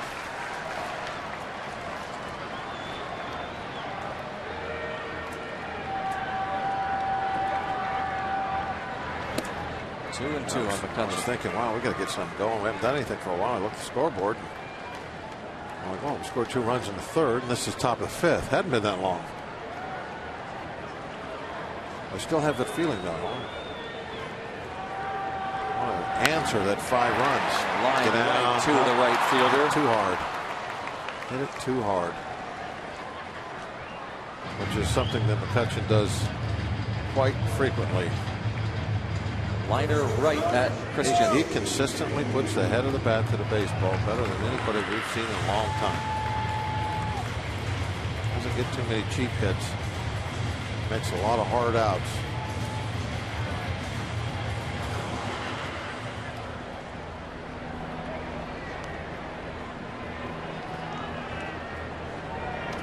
Well, disappointing at bats tonight for McGee. He'd like to start something here. Hit into a double play in the first. The Pirates have gotten 3 straight hits. Harrison, Sutton, McCutcheon took a 1-0 lead. Big double play ball from McGee from Zito's standpoint. And then Zito struck out McGee. The runner at third and 1 out. Walker picked him up with a 2-out RBI double in the third.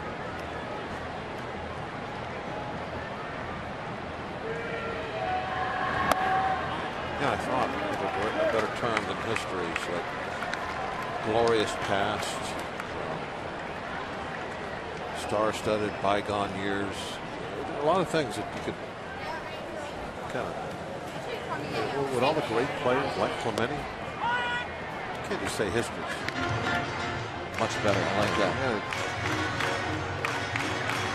Got to get it going a little bit. Reliving our old times on a route. See that one? The old times.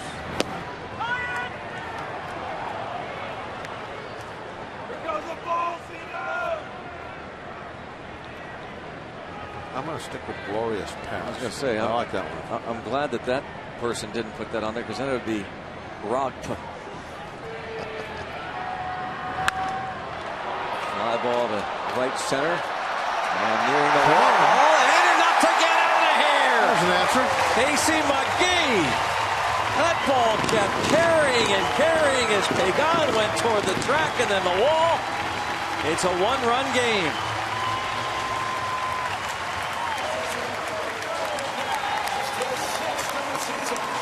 Number 6 for McGee. As Casey was approaching second base, he was really giving it a little look out there where that ball landed. Admiring his work.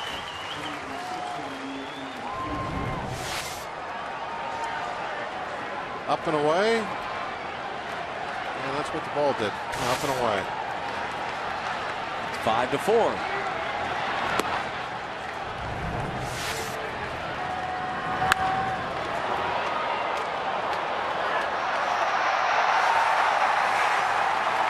Easily.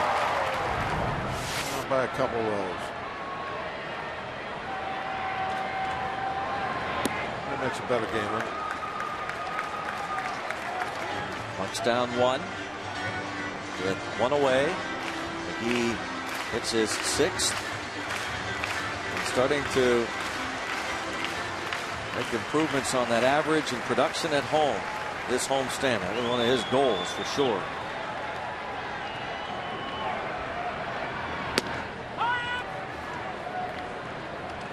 Home run for McGee, his first here at PNC Park.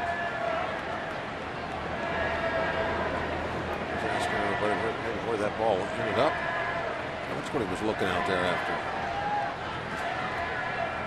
See where it landed.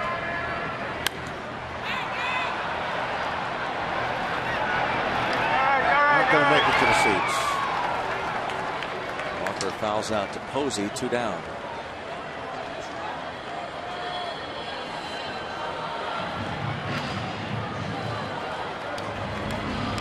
Brad Penny starts to loosen in the bullpen for the Giants. Brad Penny.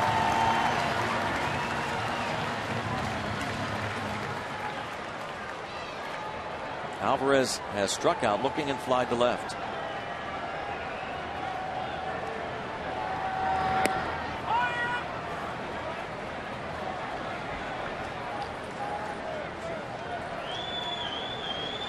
Casey McGee 1 for 3. That was a big hit to get the Bucks to within 1. Long ball has been such a big weapon for this team. And stabbed by Zito, a ball that was headed up the middle. And McGee home run gets the Bucks to within 1. Number 6 for Casey McGee, his first at PNC Park this year. And it's 5-4 Giants.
can.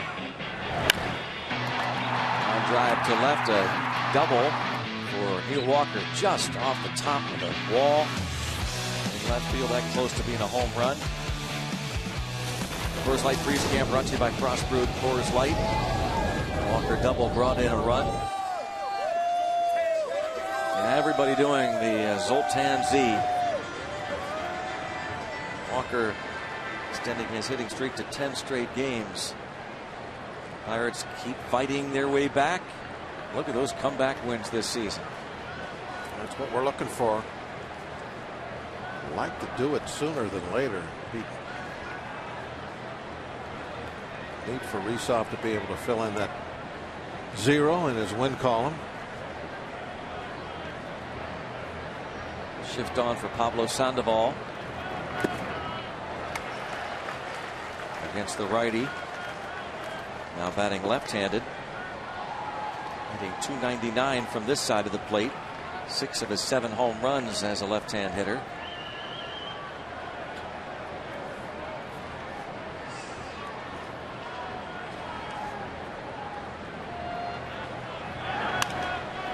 And bounce to first. McGee handles it easily. So far, so good for Rysov. Very sharp. 5 up, 5 down. The final out in the 4th inning, throwing 1 pitch to Justin Christian. A nice play by Pedro Alvarez. The last inning, a ground out by Terrio, then a couple of strikeouts. As he faces Angel Pagan, Ray Searage looks over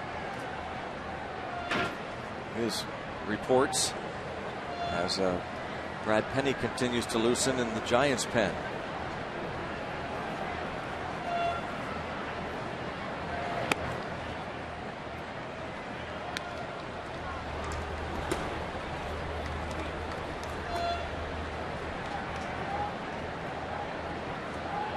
The fact that he's still throwing sure makes you think that they'll make a move, huh? Sure does. You know, I guess you're also wanting to prepare in case you need to pinch hit. With Penny throwing and him being a veteran guy, you'd think if he was just up just in case, he'd be standing there watching. Yeah. The fact that he's continuing to throw, that might be an indication that he's already been told no matter what happens, you're going to be in the game, so go ahead and get ready. Nice stop by Walker, and he gets the out. Nice play and quick to his feet.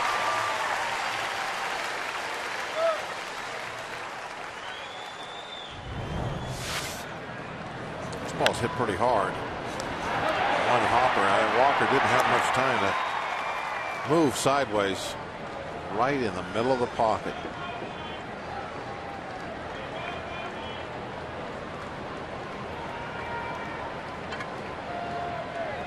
Very happy with that.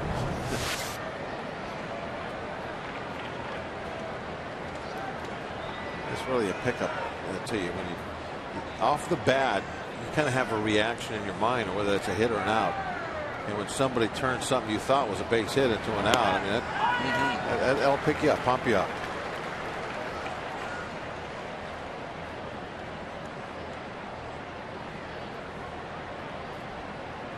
That happens a lot, Greg. You know, at least my own experience was, maybe I wasn't sure, I guess, where the guys were playing behind me, but the ground ball over the mound, and you don't get it, and you think, oh, there's a ground ball in the center field, and then you turn around and either Jay Bell or Chico is standing right there to make. Well, kind of like we were talking about with Van Slyke and Bonds, ball. Yeah, but I mean, the gap, and now you look over the middle, boom. Boom, there they are to make the play, and you're like, because as the ball's going over the mound, you're looking at it, and you're thinking, there goes a hit. And then you look back behind you, and one of those guys is going to make the play. It's a great feeling for a pitcher. Have defense like that behind you. A lot of defense is good positioning.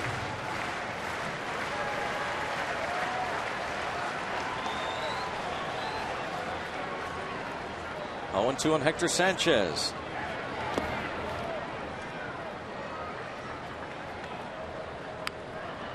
He had an RBI single in the 4th. And it was he who hit that ball into the left center gap in the third inning. Gorgeous Hernandez made a nice running grab.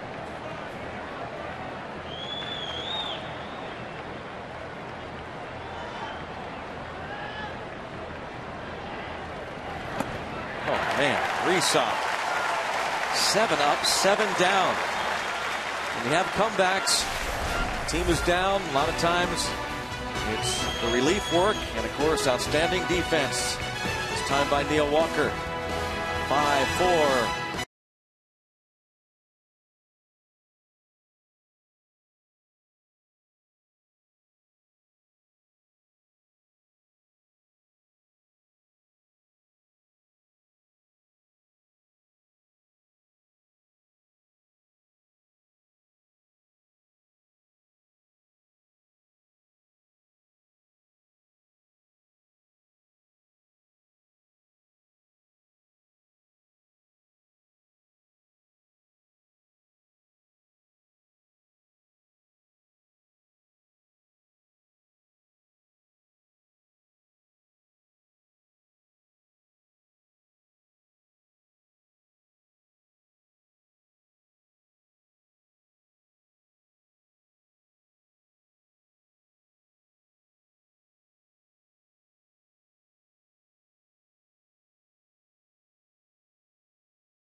Root Sports is brought to you by Barrel Automotive. We're driven to be better. By PNC Bank for the achiever in you. And by Chevy Cruze, which offers EPA estimated 42 mpg highway. Let's go Bucks! Bucks down a run, head to the bottom of the 6th inning. 5 and fly for Zito. It is Brad Penny.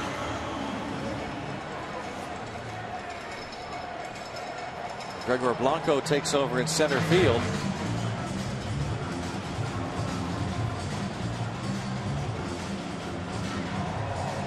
Penny making his 3rd appearance since having his contract purchased from AAA Fresno. He signed a minor league deal with the Giants in the middle of May after signing a huge contract in Japan, the Japanese league team. A 1-year deal, but he made 1 appearance and was released. I'm guessing it wasn't guaranteed, huh? It's not.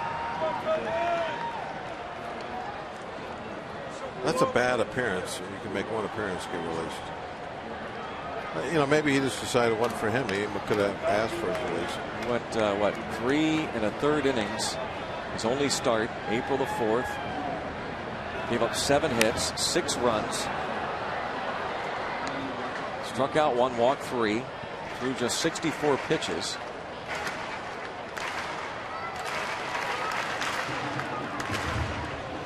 Taken off the active roster with right shoulder pain. Signed a minor league deal with the Giants.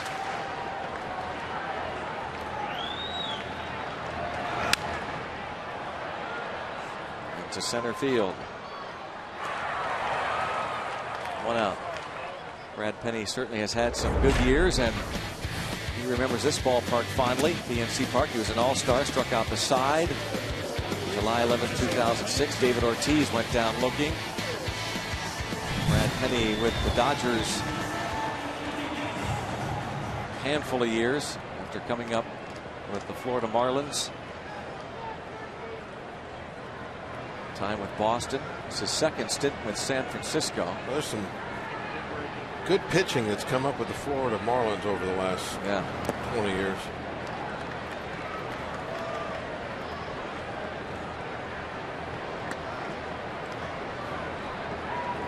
1-0 on Gorkis Hernandez, 0 for 2.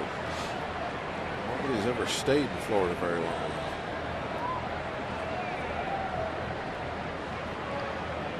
He and A.J. Burnett, part of a pretty solid rotation there for the time.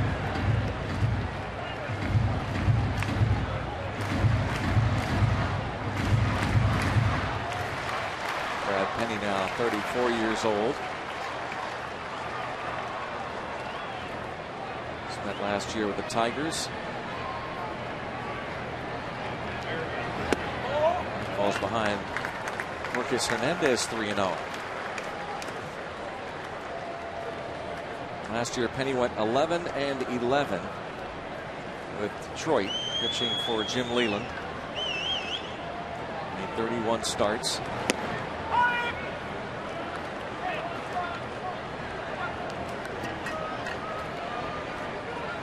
Finished an ERA of 5.30. Mark Gardner, the acting pitching coach, Dave Righetti, not with the club. 3-1 pitch. Chop toward third. Send the ball. On to first. Throws the ball away. Speed of Gorkis Hernandez and send the ball. Threw the ball past first. Sandoval is an excellent hitter, but at times he is challenged a little bit at third base. As you said, Greg, he had to go in a hurry. A good throw, though, would have had him. Ended up happening by a step. Good throw. It's the 8th error of the season on Sandoval. He made a good decision. He went with the glove instead of barehanding. Realized that he had time. Just messed up the throw. So Jordy Mercer recently called back up to the big league, getting his first at bat since his most recent recall. Gorkis Hernandez, excellent speed.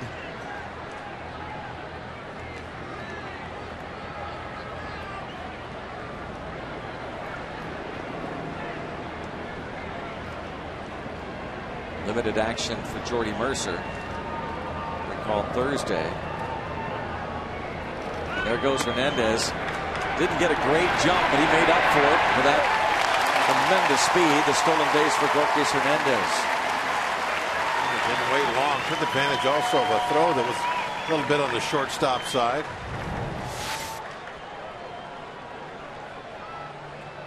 And never worried about what was going on at the plate. Had the head down the entire time.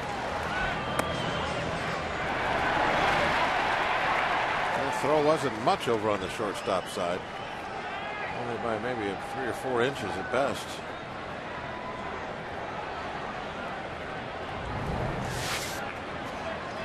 Outran the baseball, didn't he? Sure did. Mercer now. Chance to tie it up.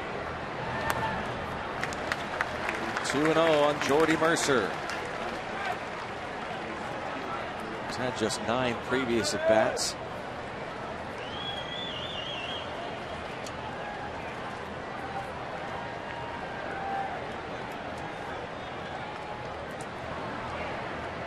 Chris Wiesop, great work. Mercer bats for him.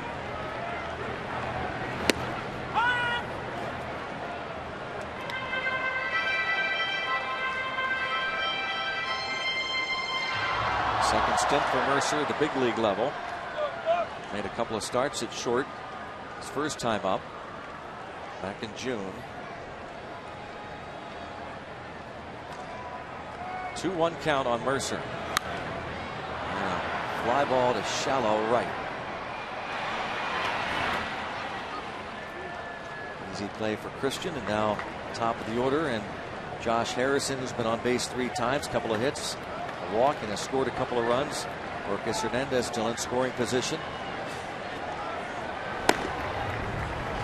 Needed Harrison to get a 2-out single. Last time up he did, but wasn't the type of single that was going to score Barajas. It won't take much of a hit to score Hernandez. We have a pinch hitter. It's going to be Garrett Jones. And so Clint Hurdle goes to Jones early, batting for Harrison. against Brad Penny. Well, he's definitely going with his hot hand, isn't he? Yeah. Figuring why not get him in there now? Affelt and Lopez, a couple of lefties available later for Bochy. See the numbers. That's hot. He has been smoking on this homestand. Hot as the weather. And a stab by Brad Penny. Garrett Jones is retired. Pirates can't take advantage of the air. Head to the 7th. 5-4 Giants.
Defense. Take a look at this play that Pedro Alvarez made on the ball hit by Justin Christian. This ends the 4th inning after the Giants scored 5 runs. First pitch thrown by Chris Resoff. Resoff would go on to pitch 1 1/3 spotless innings of relief. Helped out by that nice play. Neil Walker also made a good play on Ajo Pagan. The Bucks down by 1 onto the 7th inning, and it's up now to Juan Cruz to put up a 0. Jordy Mercer will stay in the ball game to play shortstop. One of the reasons that the Pirates have been so good at these comeback wins is because of those guys, the bullpen. They put up some great numbers this season, and they have held the fort long enough for the Pirates offense to retake those leads and give the club those comeback W's. Great job by Chris. He did the job on offense. Got the sacrifice bunt down tonight.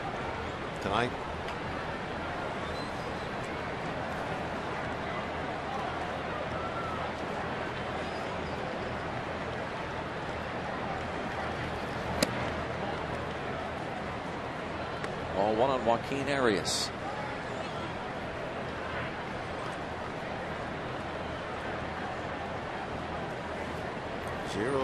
Zeros. More numbers in the strikeout column. Beautiful job.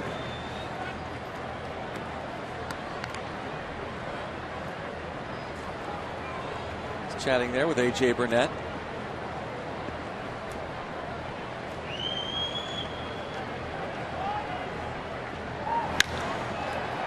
Hit well the other way.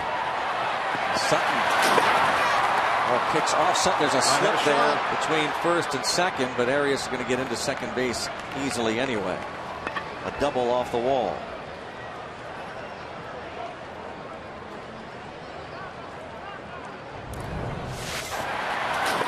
Right there, he just trips right over the bag and goes down. Still able to get in. Sutton maybe got a little too close to the wall on that. if he plays that back on the edge of the grass, he probably has Arias at second base because he fell down. A little more experience out there. He'll know that that's a wall you can't be aggressive with. You can't get close to it. You don't know what kind of bounce you're going to have. So you have to be conservative and play off at the very edge of the track and then react to it. They appealed at first base, but first base umpire Tim Welke said Arias hit the bag. He's at second with nobody out. Now the Giants look for insurance. Gregor Blanco's first at bat.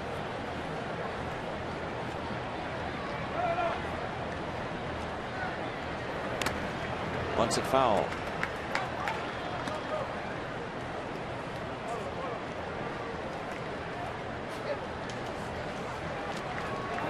Blanco came in part of the double switch to play center field for Pagani, hitting just 191 over his last 22 ball games with 20 strikeouts. Average was at 291 less than a month ago.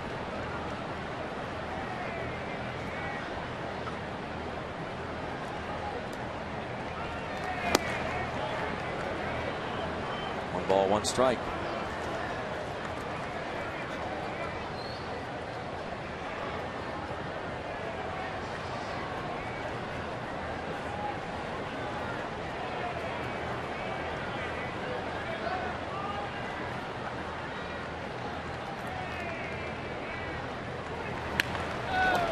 Stab there by McGee.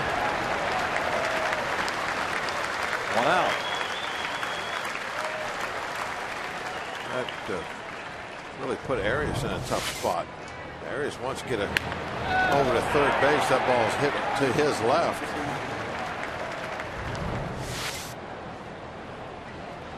And that's not like a line drive that you're going to think freeze right away. It was so low. Got to be thinking that's going to be on the ground. That's pretty good base running not to get double off on that one.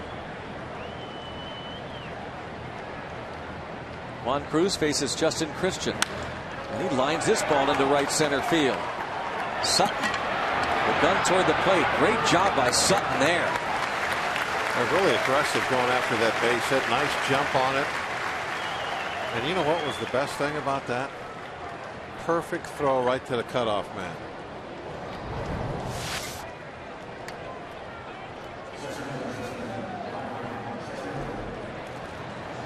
Take a look at it here. He reads it perfectly. Nice aggressive break to the ball, and he's throwing it right to Casey. Head high right to Casey. Here it comes. And the reason that's so important is now you still have the double play in order. Get a ground ball, you get out of this inning without giving up a run. Well, let's hope that play turns out to be as big as it looks right now. If that ball is high enough for Christian to read that the throw is going to clear Casey and go all the way to the plate, he doesn't have to stop then. He can just keep on going to second base.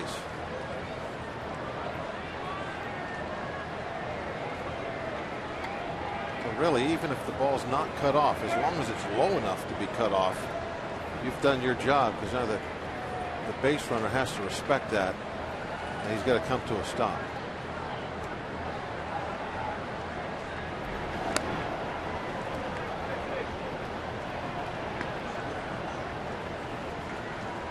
Arias at third. Christian at first. Justin Christian, over his parts of 10 years in the minors, put up some pretty darn good stolen base numbers. One steal in 7 games this season for the Giants. 1-0 on Ryan Theriot, a couple of former Cubs teammates, Cruz and Theriot.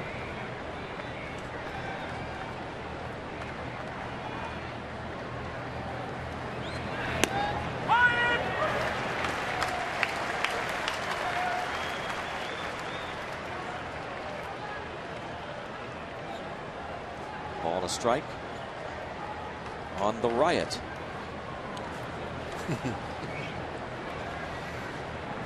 jokester. Makes you laugh. He's a riot.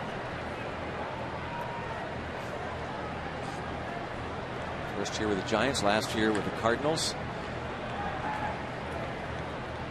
1 ball, 1 strike.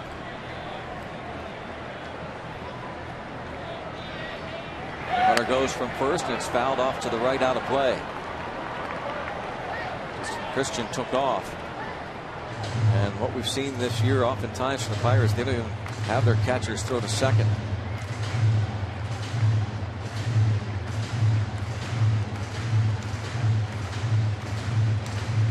One and two. Roberto Kelly, first base coach. Tim Flannery coaches third. Flannery followed Bochy up from San Diego.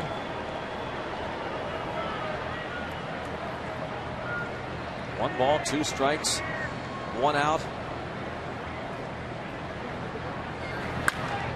Another ball lined into the seats right side.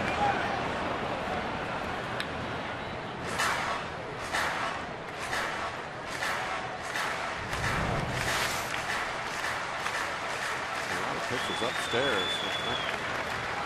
Not exactly where you're trying to get a double play, but more likely going for the strikeout if he's pitching him up like that.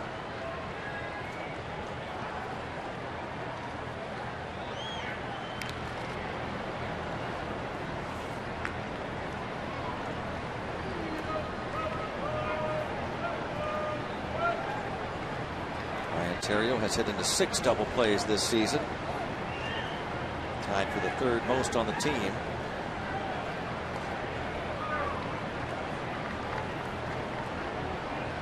Ball and 2 strikes. Pirates scoring a run in the first, 2 in the third.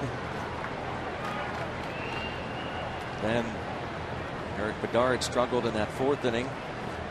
Gave up 5 runs, 4 earned. There goes the runner. Line towards center field. Catch is made, and McCutchen will hesitate before throwing toward the plate. Actually thought for a moment he was aware and gunned the ball to first. Might have a shot over there. Yeah, I think he had a much better chance at a double play than throwing the ball home, getting the out at first base.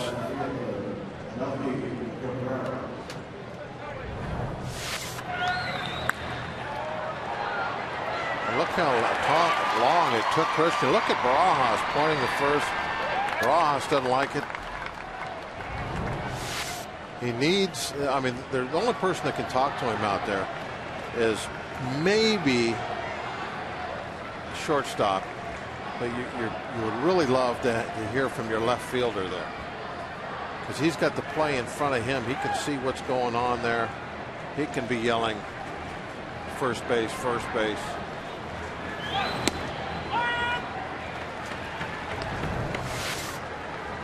Ontario sees what's going on. Get back. Ontario gets the sacrifice fly, and it's a 2-run lead.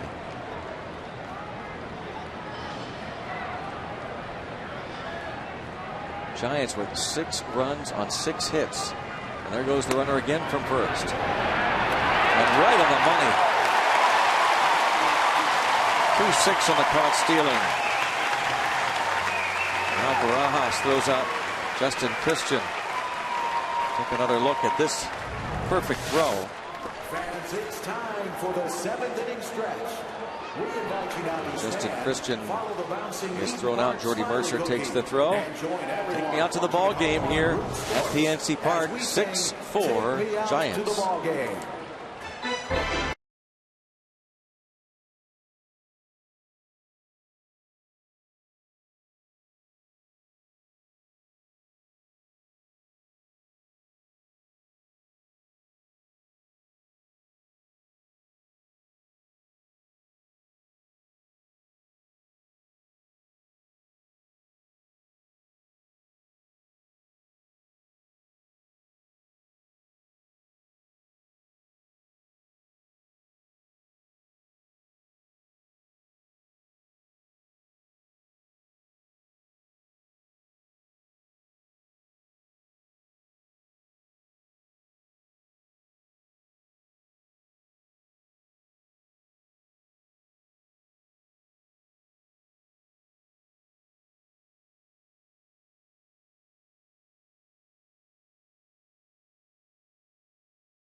Some amazing shots from the AGH cam.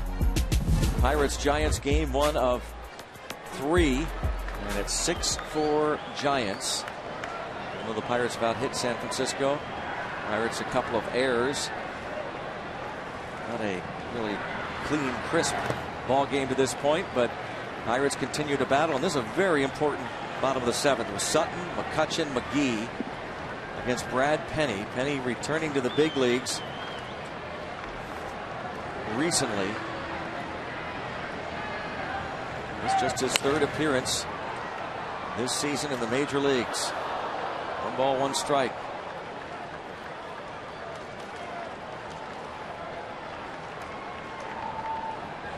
Sutton has singled to left, hit a ball to the warning track in right and flied out to right. And now he bats from the left side. His first 3 ABs against the lefty Zito.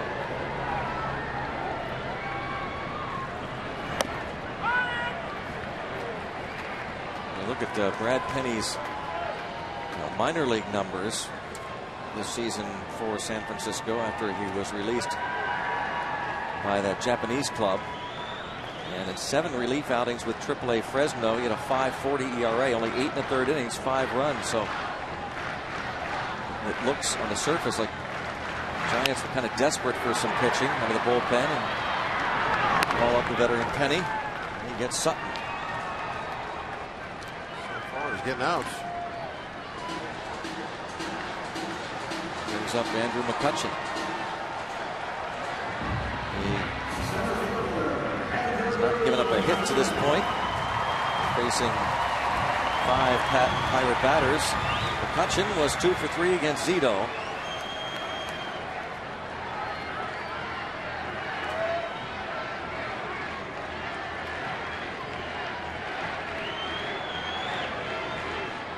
About every game at some point they chant MVP when touch comes in play. Oh man, again the ball just absolutely blistered. Remember earlier he hit one just as hard as that, except it was right at Christian in right field. His 3rd hit of the night.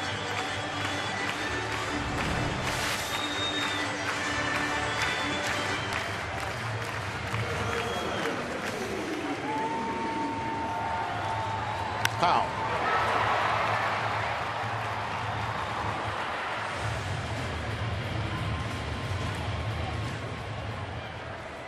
Right on the screws.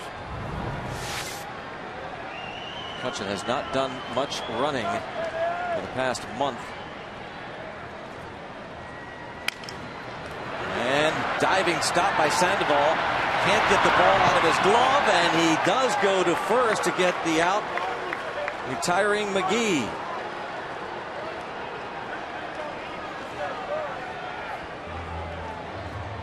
Sandoval.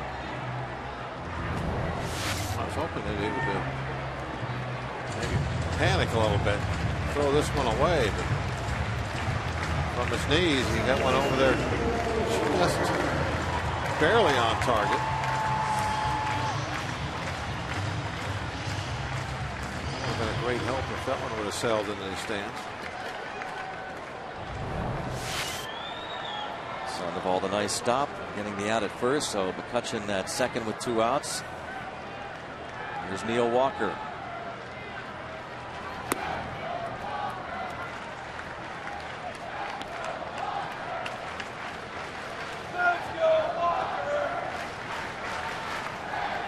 Jeremy Affeldt starts to loosen in the bullpen. Walker reaches. Bruce Bochy may go to the lefty to face Alvarez. Let's hope he's forced to make that decision.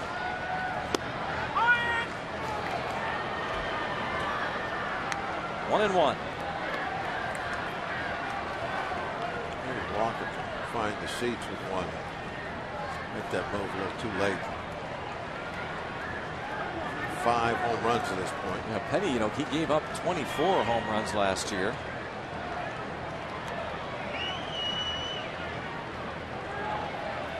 He almost had a long ball tonight. Right side of the plate. Put one within about a foot of the left field. From the top of the left field wall.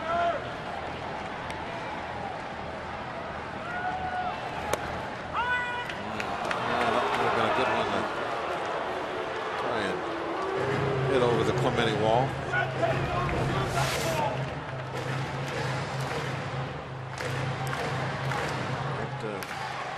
Inside half of the plate, up mid-thigh.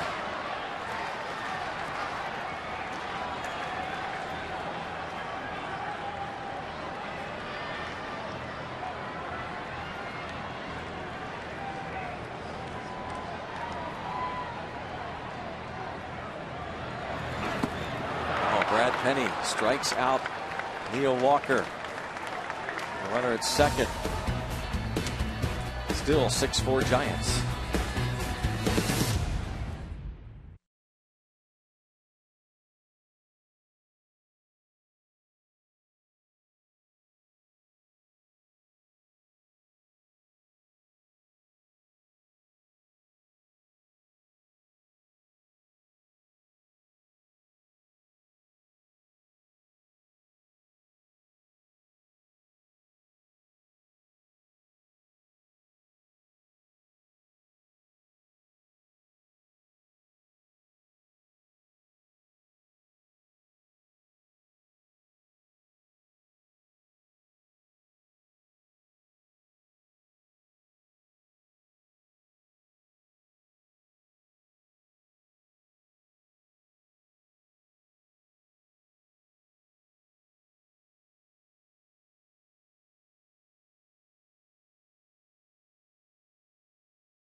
By Jeep. Visit Jeep.com. By AT&T, the nation's largest 4G network. AT&T, rethink possible. And by Levin Furniture and the all-new Levin mattress stores. For a great deal on a new bed, shop Levin's. Let's go Bucks! Pirates down a couple, now on to the 8th inning. Another sellout crowd, 37,565. 8th sellout of the season. 2 more shots at the Giants down a couple. And now Jared Hughes tries to put up a 0. Melky Cabrera, Buster Posey, Pablo Sandoval against the rookie Jared Hughes.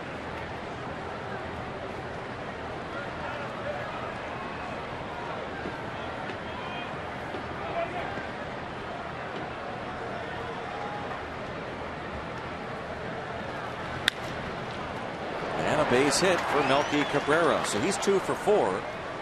Battle inside the battle, huh? McCutchen 3 for 4.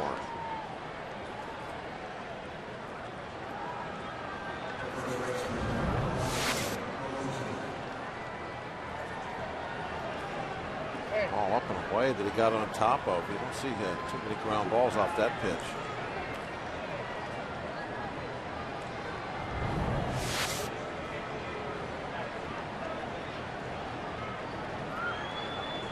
McCutchen with 3 hits.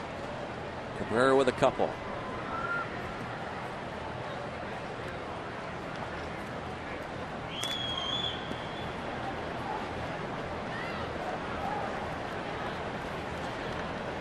Cabrera has stolen 10 bases in 15 attempts.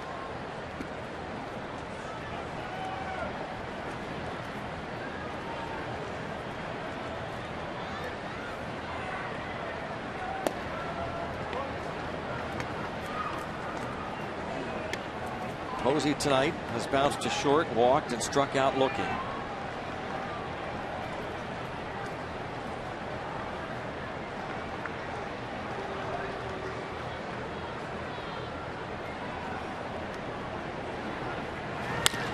And possible DP ball. Mercer to Walker to McGee.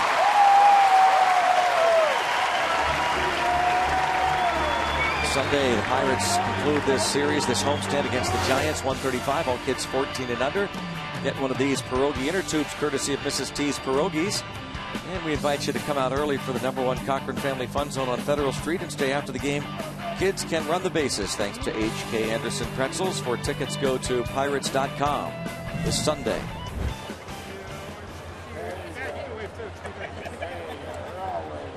Time to get autographs. And Diane signed it.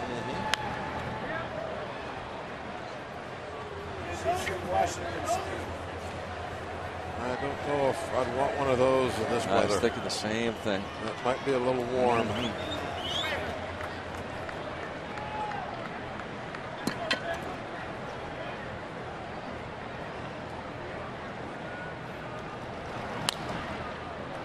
Popped up to shallow left. Marcus Hernandez there. No scoreless top lead for Jared Hughes. 2 more shots, down 2.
The 8th inning. It'll be Alvarez, Barajas, and Marcus Hernandez due up. We check out the Coors Light Cold Hard Blast. It's Casey McGee going deep in the 5th inning off Barry Zito. Got the Bucs to within 1 and 6th home run of the season. Tonight's Cold Hard Blast brought to you by Frost Brewed Coors Light.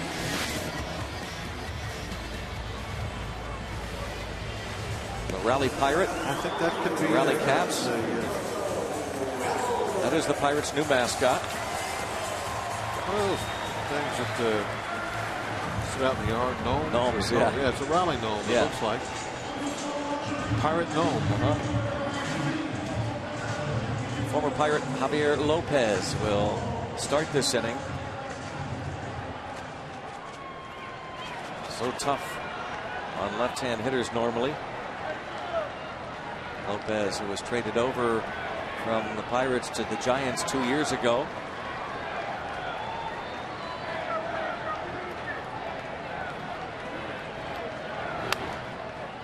And popped up and headed out of play.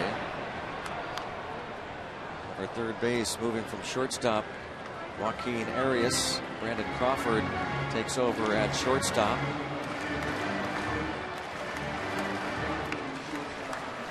Over at first base, Brandon Belt. Bruce Bochy goes for that defensive alignment now, needing 6 outs.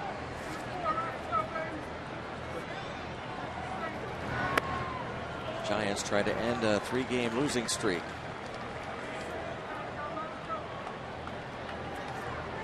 Lopez's numbers this season, he's been busy for all the games.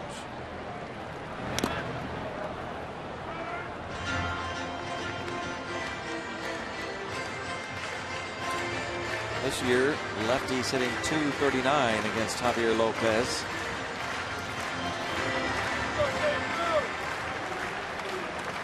Now they're just getting Alvarez, and then Bochy will make the change.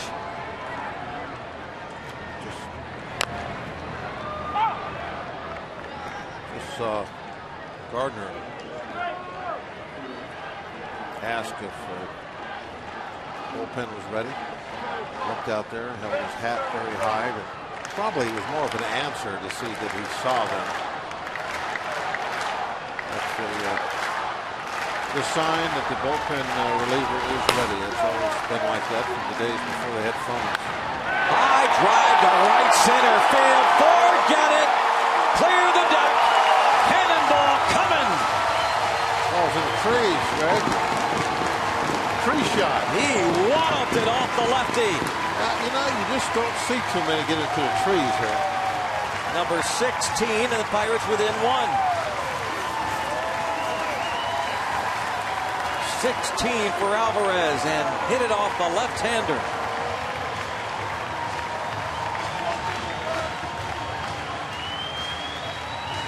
It's the first home run Lopez has allowed to a left-hand hitter this season.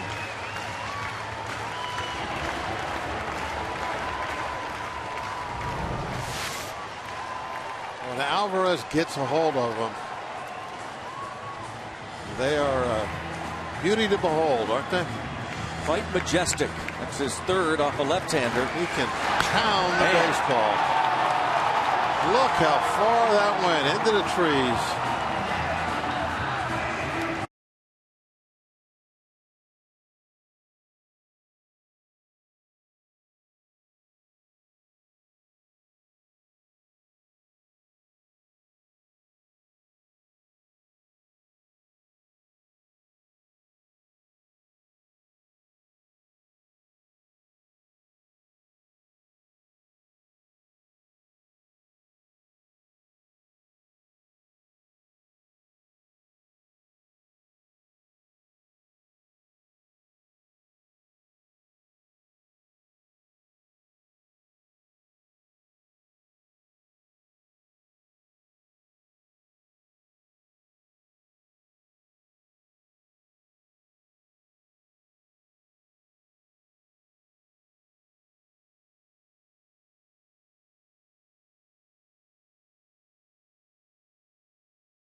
Shot from the Pirates dugout. Watching to see how far it would go. Estimated 457 feet. And now down one. George Cantos, who is the new pitcher, and the batter Rod Barajas. And that home run really got this crowd going again. One-run ball game. There's not too many to go 457. Cantos' number since coming up from AAA. Former Yankee farmhand.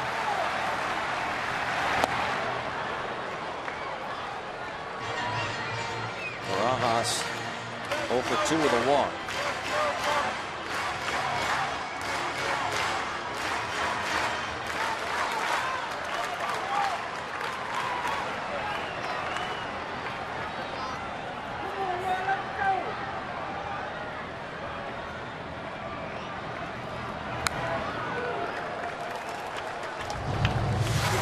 another look.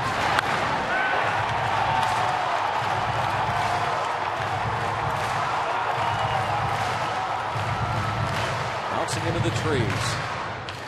One hop off the river walk. Rolling down the hill through the grass there. Did our guy have his glove? Check swing. Quick appeal to first base. Umpire there, Tim Wilkie, said no. Sanchez got what he wanted. He was really demonstrative after he gave that sign that he wanted that curveball to bounce.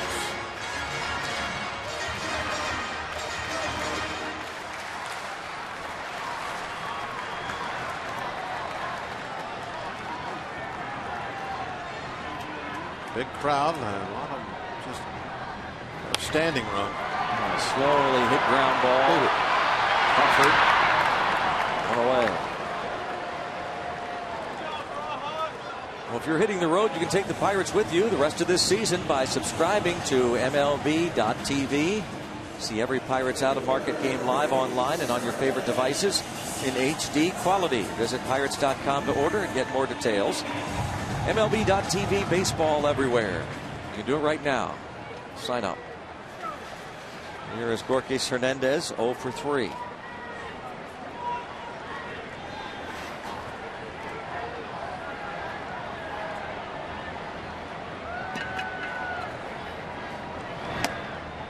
Well, that home run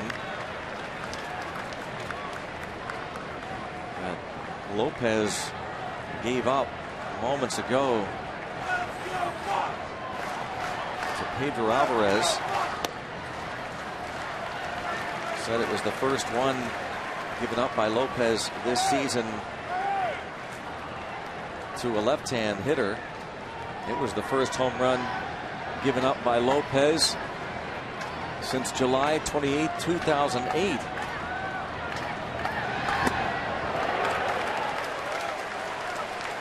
Three and 0.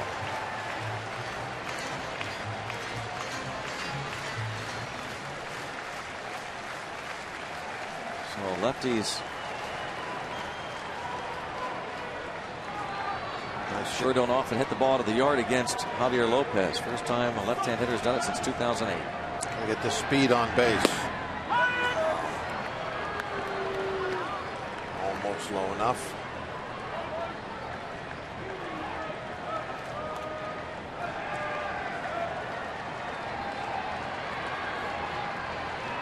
One count. Mercer on deck, one away.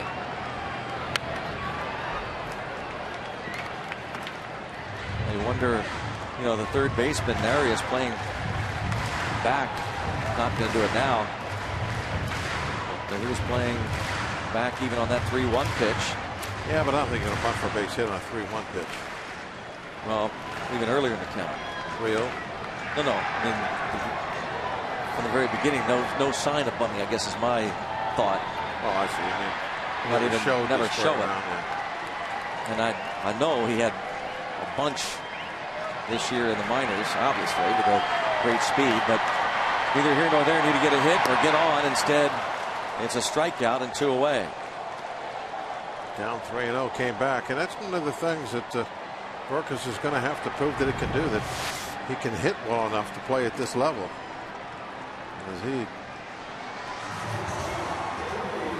got speed on the bases, great base runner, superior defender in the outfield for sure, to prove he can hit enough. Now Jordy Mercer.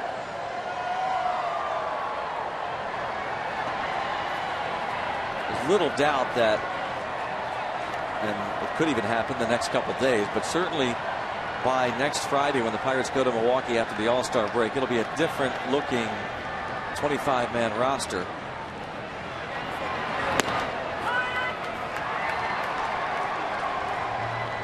Clint Hurdle said that once they found out that Barajas was going to be okay, they're not going to carry 3 catchers.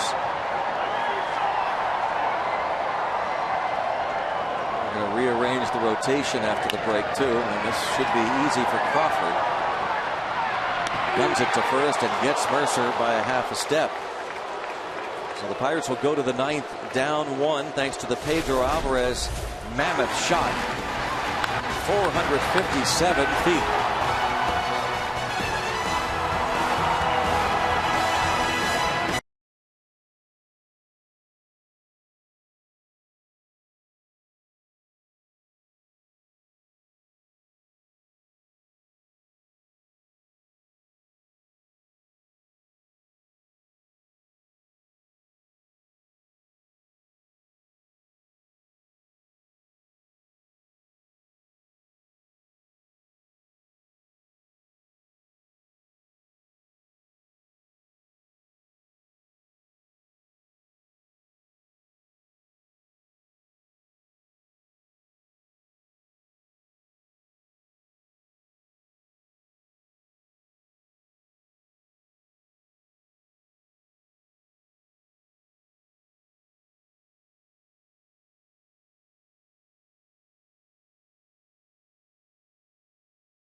Pirates Baseball on Root Sports is brought to you by the new summer barbecue menu at Burger King.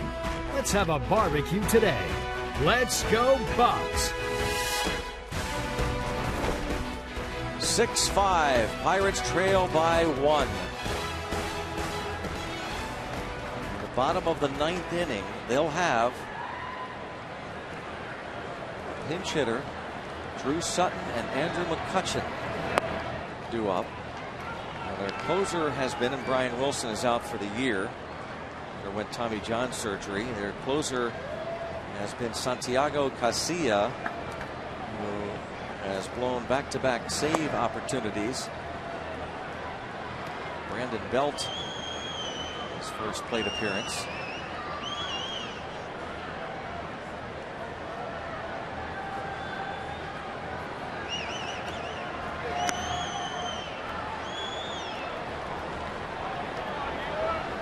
Sergio Romo has 4 saves.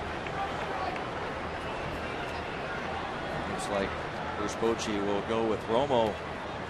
Try and save it for Barry Zito, who went the minimum 5.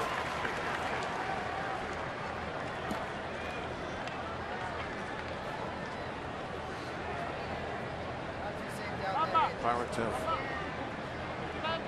out-hit them 9-7. They're on the board where it counts in that run column.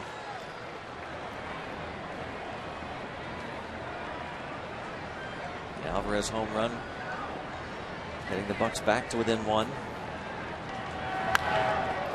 Hit deep to center field. McCutchen back at the wall, and there. Everybody was holding their breath a little bit on that belt.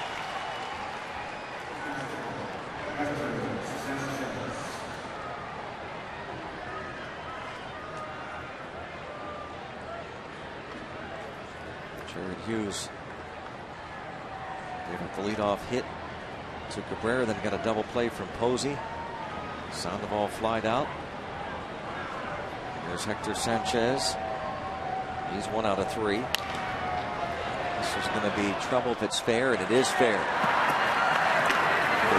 Throw him out. Hernandez guns it towards second, wide of the bag, and a double for Hector Sanchez. Boy, did a nice job though playing it off that sidewall, didn't he? Able to cut that off.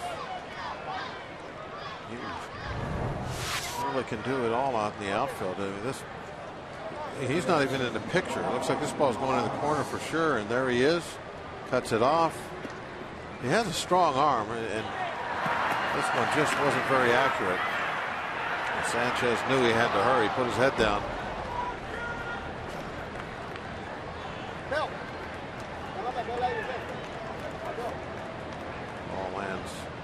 easily in fair territory. Got to stop that run somehow, some way.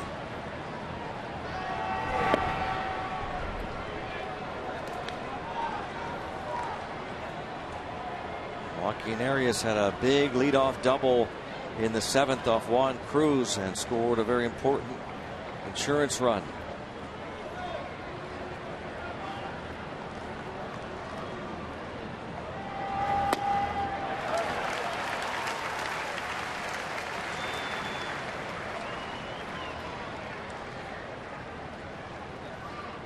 Joaquin Arias, third start in the last 14 games over at short. Moved to third.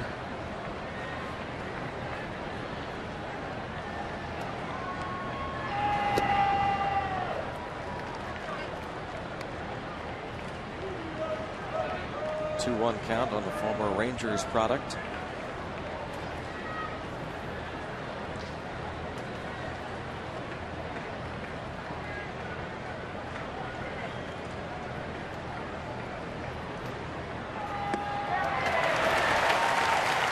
Sink on that pitch. Yeah. Good velocity, 93, and ball went down good. Arias went right over the top. And the movement right at the end just took off for the ground.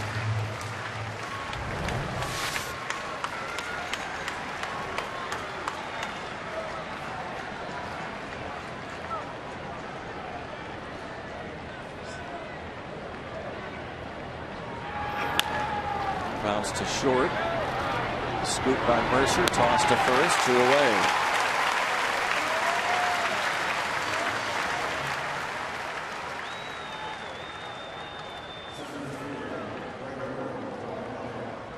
Here's Gregor Blanco.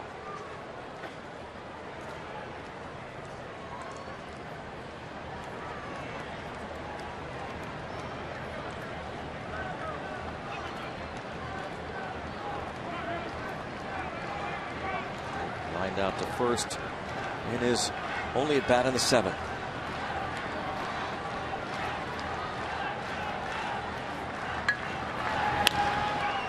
It's out of play. On the bench, Pirates have Clint Barmas, Eric Fryer, and Michael McHenry.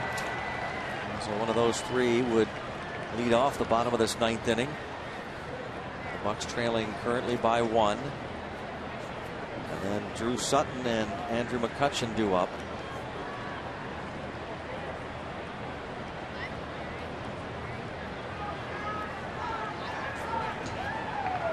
McCutchen tonight 3 for 4.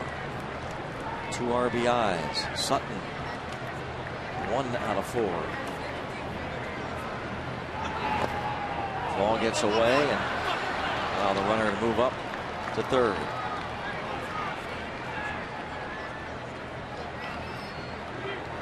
Hughes has to work downstairs. That's his bread and butter stuff. He's going to get wild pitches occasionally.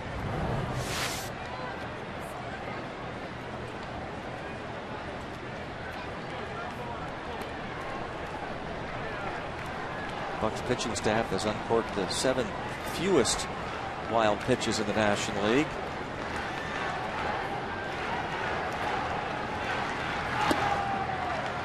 It's not close. 2-1. Did a pretty good job getting the ball out there to get that one in time. Ball was starting to sail away from him.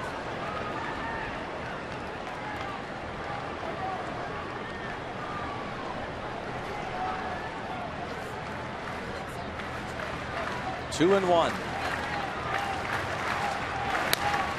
Bounce to the right side. Hughes has to get over. He does. And puts up a scoreless top of the 9th. What kind of magic might the Pirates pull off in the bottom of the 9th inning?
want the Bucks to rally again. Doing everything they can. Sellout crowd, 37,565.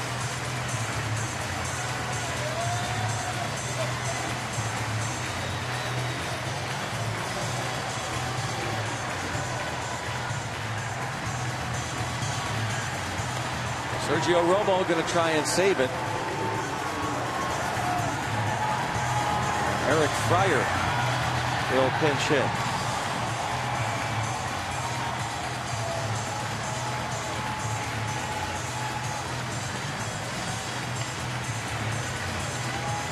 The hurdle going with Eric Fryer. They're going with a gut here that Fryer had a nice approach the other night. A base hit to right field.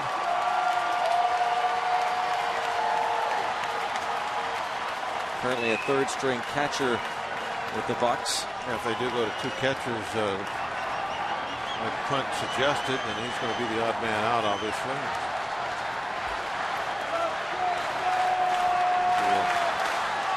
Chance to be a big contributor tonight. Ball one. Saw the numbers there for Sergio Romo. 4 for 4 in save opportunities.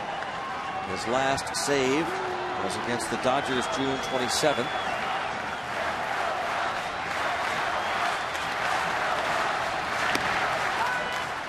Opponents hitting just 134 against him this year. 11 for 82.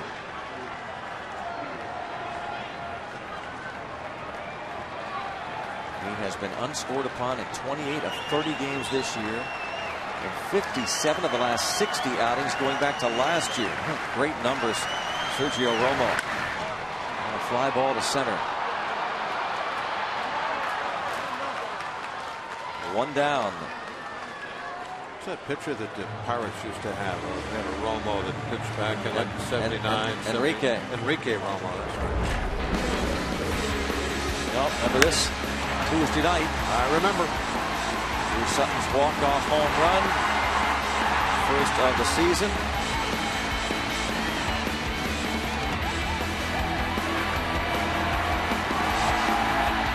Look out, Paul.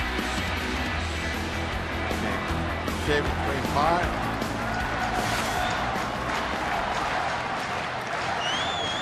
Maybe not a long ball tonight, but how about a base hit? Stabbed by Belt. That was getting in the corner. That was extra bases. Oh, he hit it on the nose. Line drive.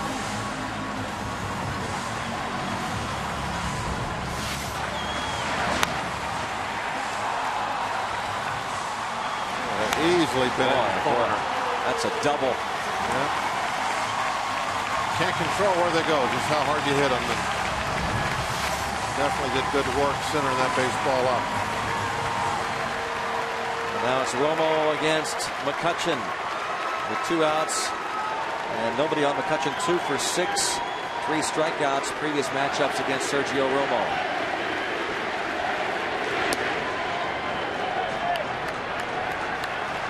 Ball one.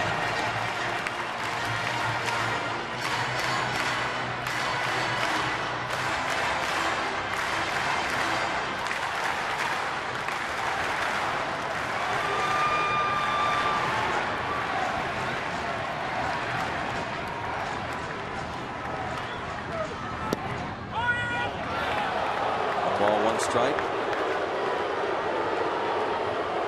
24 innings. Romo 11 hits, 1 home run, 6 unintentional walks, and 30 strikeouts.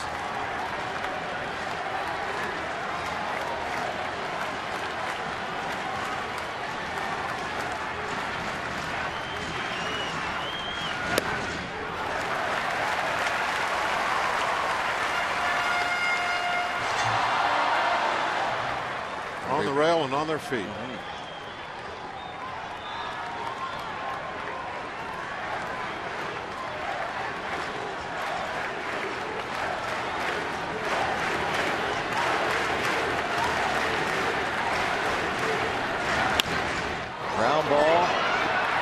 the first, and the Giants beat the Pirates in game 1 of this 3-game series. Giants end a brief 3-game losing streak. The Pirates' 4-game win streak comes to an end, and Sergio Romo earns his 5th save.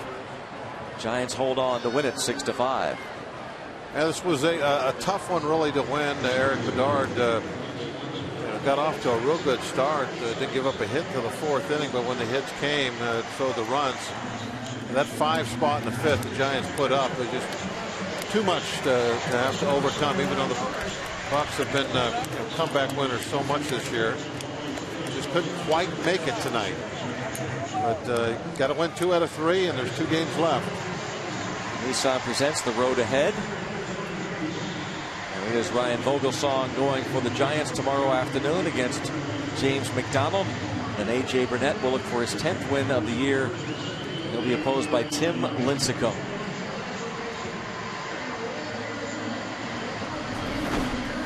(6-5) the final. Paul and Teaker standing by. Thank you very much, Greg. And obviously